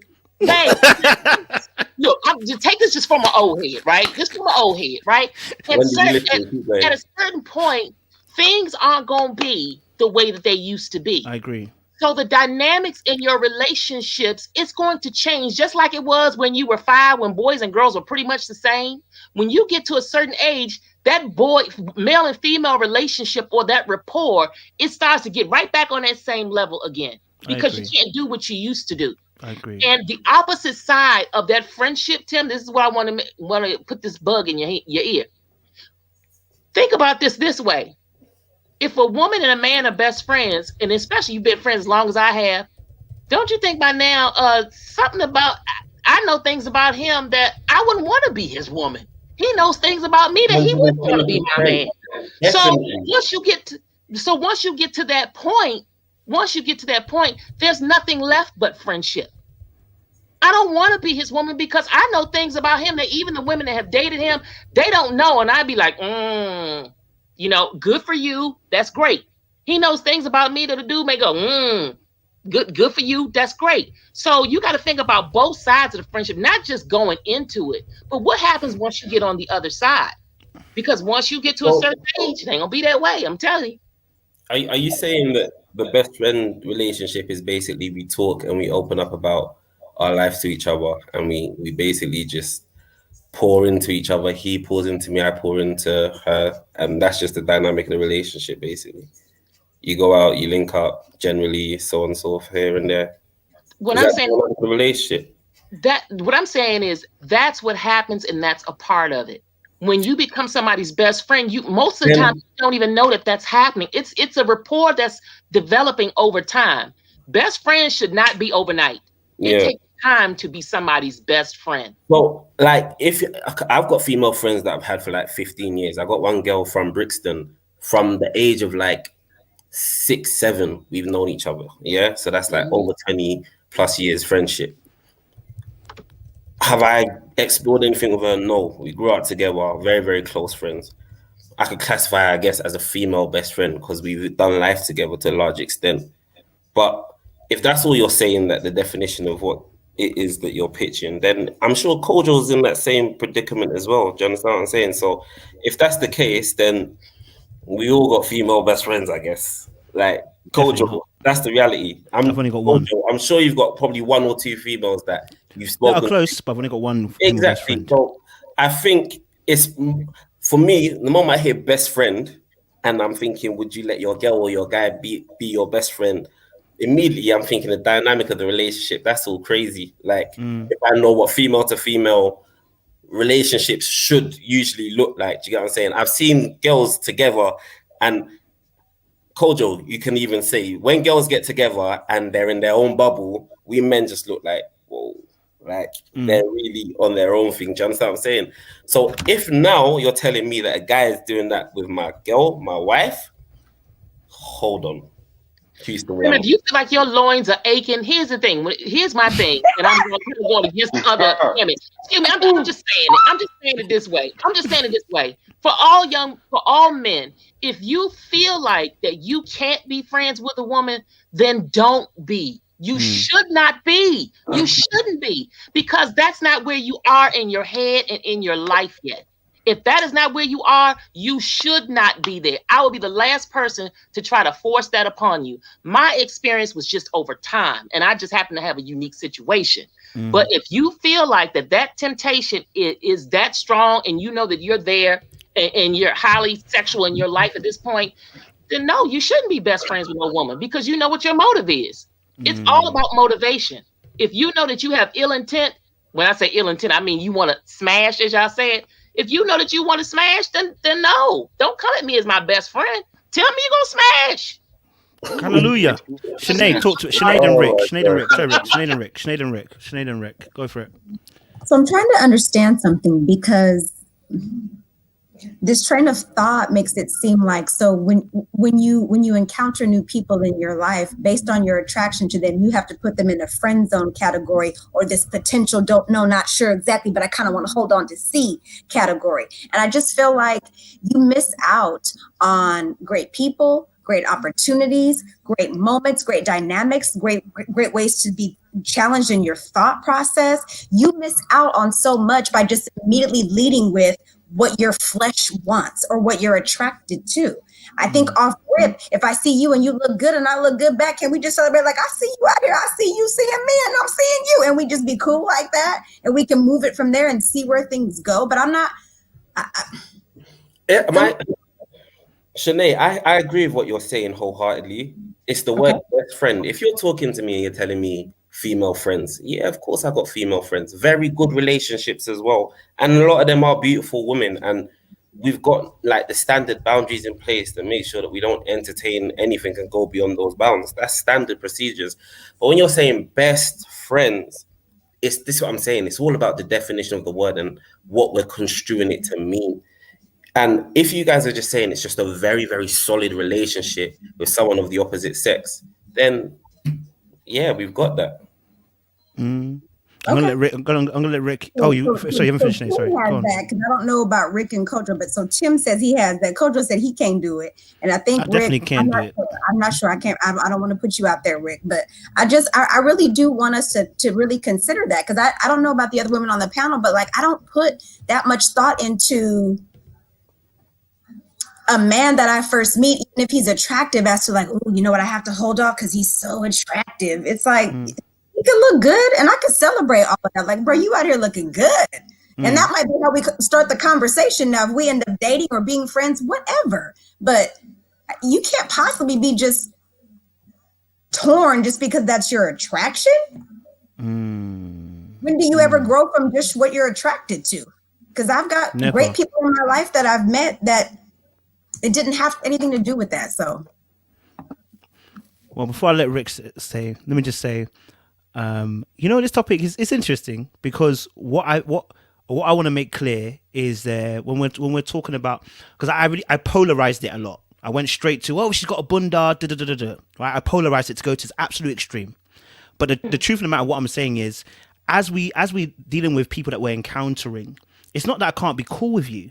It's not that I can't do certain things with you. What I'm saying to you is, you're asking to, because the word friend is so overly used that I'm trying to tell you that my definition of friend, you couldn't be if I found you attractive. It didn't make sense.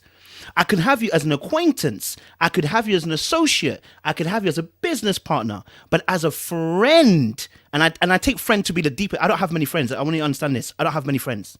Do you understand? So I don't have many friends. So you to enter that circle, that very little circle, that person, we must have gone through war or something. And now I don't see anything. So I respect the fact we've gone through war and we've seen things. Cool. But the truth of the matter is, the hunter is still the hunter. You are hunted. You can't tell the hunter now, the hunter's feeling away, and you're telling the hunter, chill back.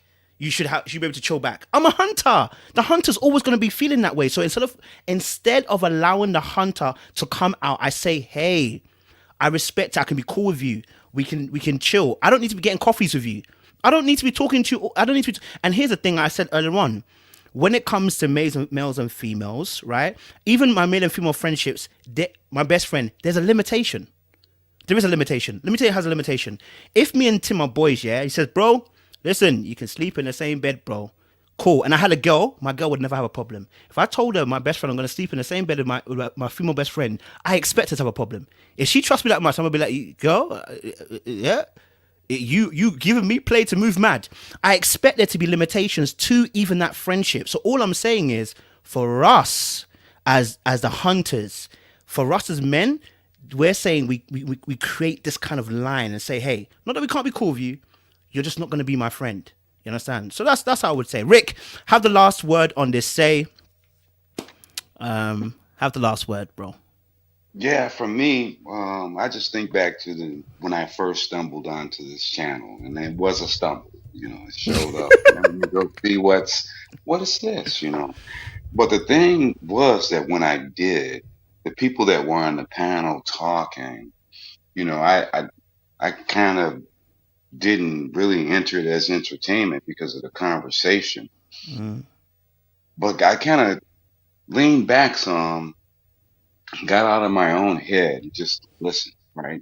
Listen to what people were saying.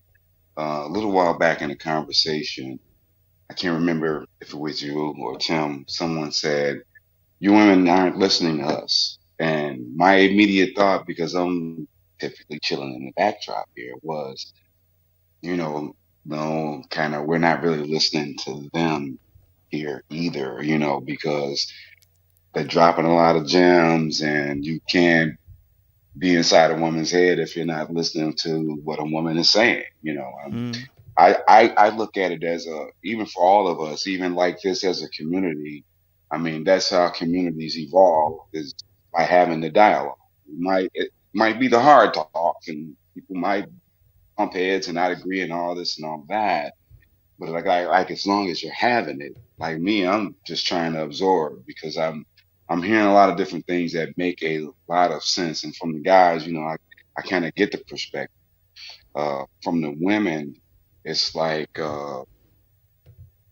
women interact on a different level than guys do when it comes down to everything from hygiene products to everything. Guys, we're facade and we're not, yeah, I'm not gonna see Kojo crying on Tim's shoulder talking about, oh, this, that's not gonna happen.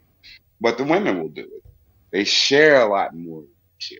Probably why we're not there in certain ways is because they share so much and they don't have any apprehension about doing it, with their girlfriends and things like that. But even in this setting, just listening and learning and seeing another perspective. I know someone has said that as well. And just kind of hearing all the different things. I mean, me personally, I just want to not talk so much in it as far as I'm trying to take a lot of it in because we can't devalue women just based on an attractiveness or their sexuality or the objectifying part because they're people. We're almost talking like they're not people. We're people and they're not people. They're sexual and we're people. You know what I mean? And I'm sure some women have a perspective like that on guys, but I'm saying we lose a lot of a lot of these minds up here and a lot of that interaction, a lot of that intellect, a lot of that knowledge. You lose that as you're doing that with people where you're cutting people off because I can't be what I want to be in this thing. You know what I mean? If I have to be somebody's, and I have female friends, so if I'm somebody's friend, I'm their friend. They have a lot to offer, even in a friendship, you know. And so, okay, they're hot. Sometimes hot is a curse too. It's just what it is. You know. Mm. But I'm saying, but they're people. They have things to offer. You know what I'm saying? Even in friendships. So that's why I'm open to it because I know that's what it is. They have value, more value than sexual value. You know what I'm saying? So I'll just end that on that. Koji, can I jump in, please? Yeah, just yeah, go for it. Yeah? Okay. Yeah, So I think, Tim, you probably do have female best friends, but probably just the understanding that you have of it, you're now saying you distance yourself from it. And I think that's why conversations like this are important, so we can change the narrative. I strongly and firmly believe people have just had a lot of bad experiences. That's why they paint the whole best friend thing. So speaking of the pajamas comment, I could be wearing my pajamas now, right?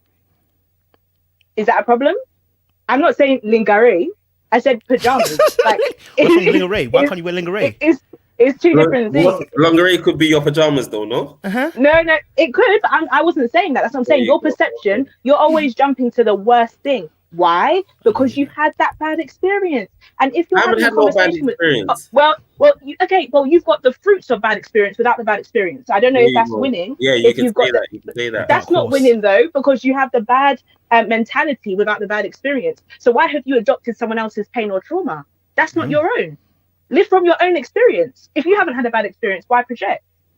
If you're good, you have good relationships, but you're having good relationships, so you don't need to worry about that. You just need to make sure you keep the boundaries in place. The moment, and no, I don't want to. This is the last word. But this is what I'm saying. The moment you're talking about female best friends, yeah, unless you're giving me a clear definition of what this female best friend is, we can go back and forth about this conversation. Because at the end of the day, what you're construing to be a best friend, I might be like, no, that's not my best friend. That's just my friend. So it's all about definitions at the end of the day. My definition of a female best friend is clearly different to yours. And on that reasoning, unless we both agree on definition, we'll never see the same parallel. Unless I go with your definition, then I'll just throw my argument in the bin and be like, yeah, Max, you're right. Do you understand what I'm saying? So no, I get what you're saying, but that's not even the point I'm making, because the conversation is always going to be the conversation is going to be wider than us always. And I wanted to speak to what Awande was saying earlier about this idea of I'm the queen, I don't want someone to be in my lane. If she's in your lane, she's in the wrong place. Even when I'm single, I'm unavailable, and everybody must carry themselves in a way that they are never in the wrong place in life, whether someone else is with them or not. So like I'm saying, I do think the issue is the bad experiences and the bad understanding. And the very last thing is what Kenny said about the crutches. We are trying to draw you up as men. Fair enough if you want to stay where you are, but the day will come when you're walking on crutches and God now brings you to a mountain. And because you never learned to walk, you miss that blessing. So it's really important not to just be like, oh, well, I can live on crutches, I've been able to move around. When the blessing comes, you can't receive it. So we're coming from calling you to a higher standard. You can stay where you're at. And I'm not necessarily directing that at Tim or Kojak. I'm just saying the conversation's wider than us. And when people come back to it, you want them to be able to talk. So can I get the definition?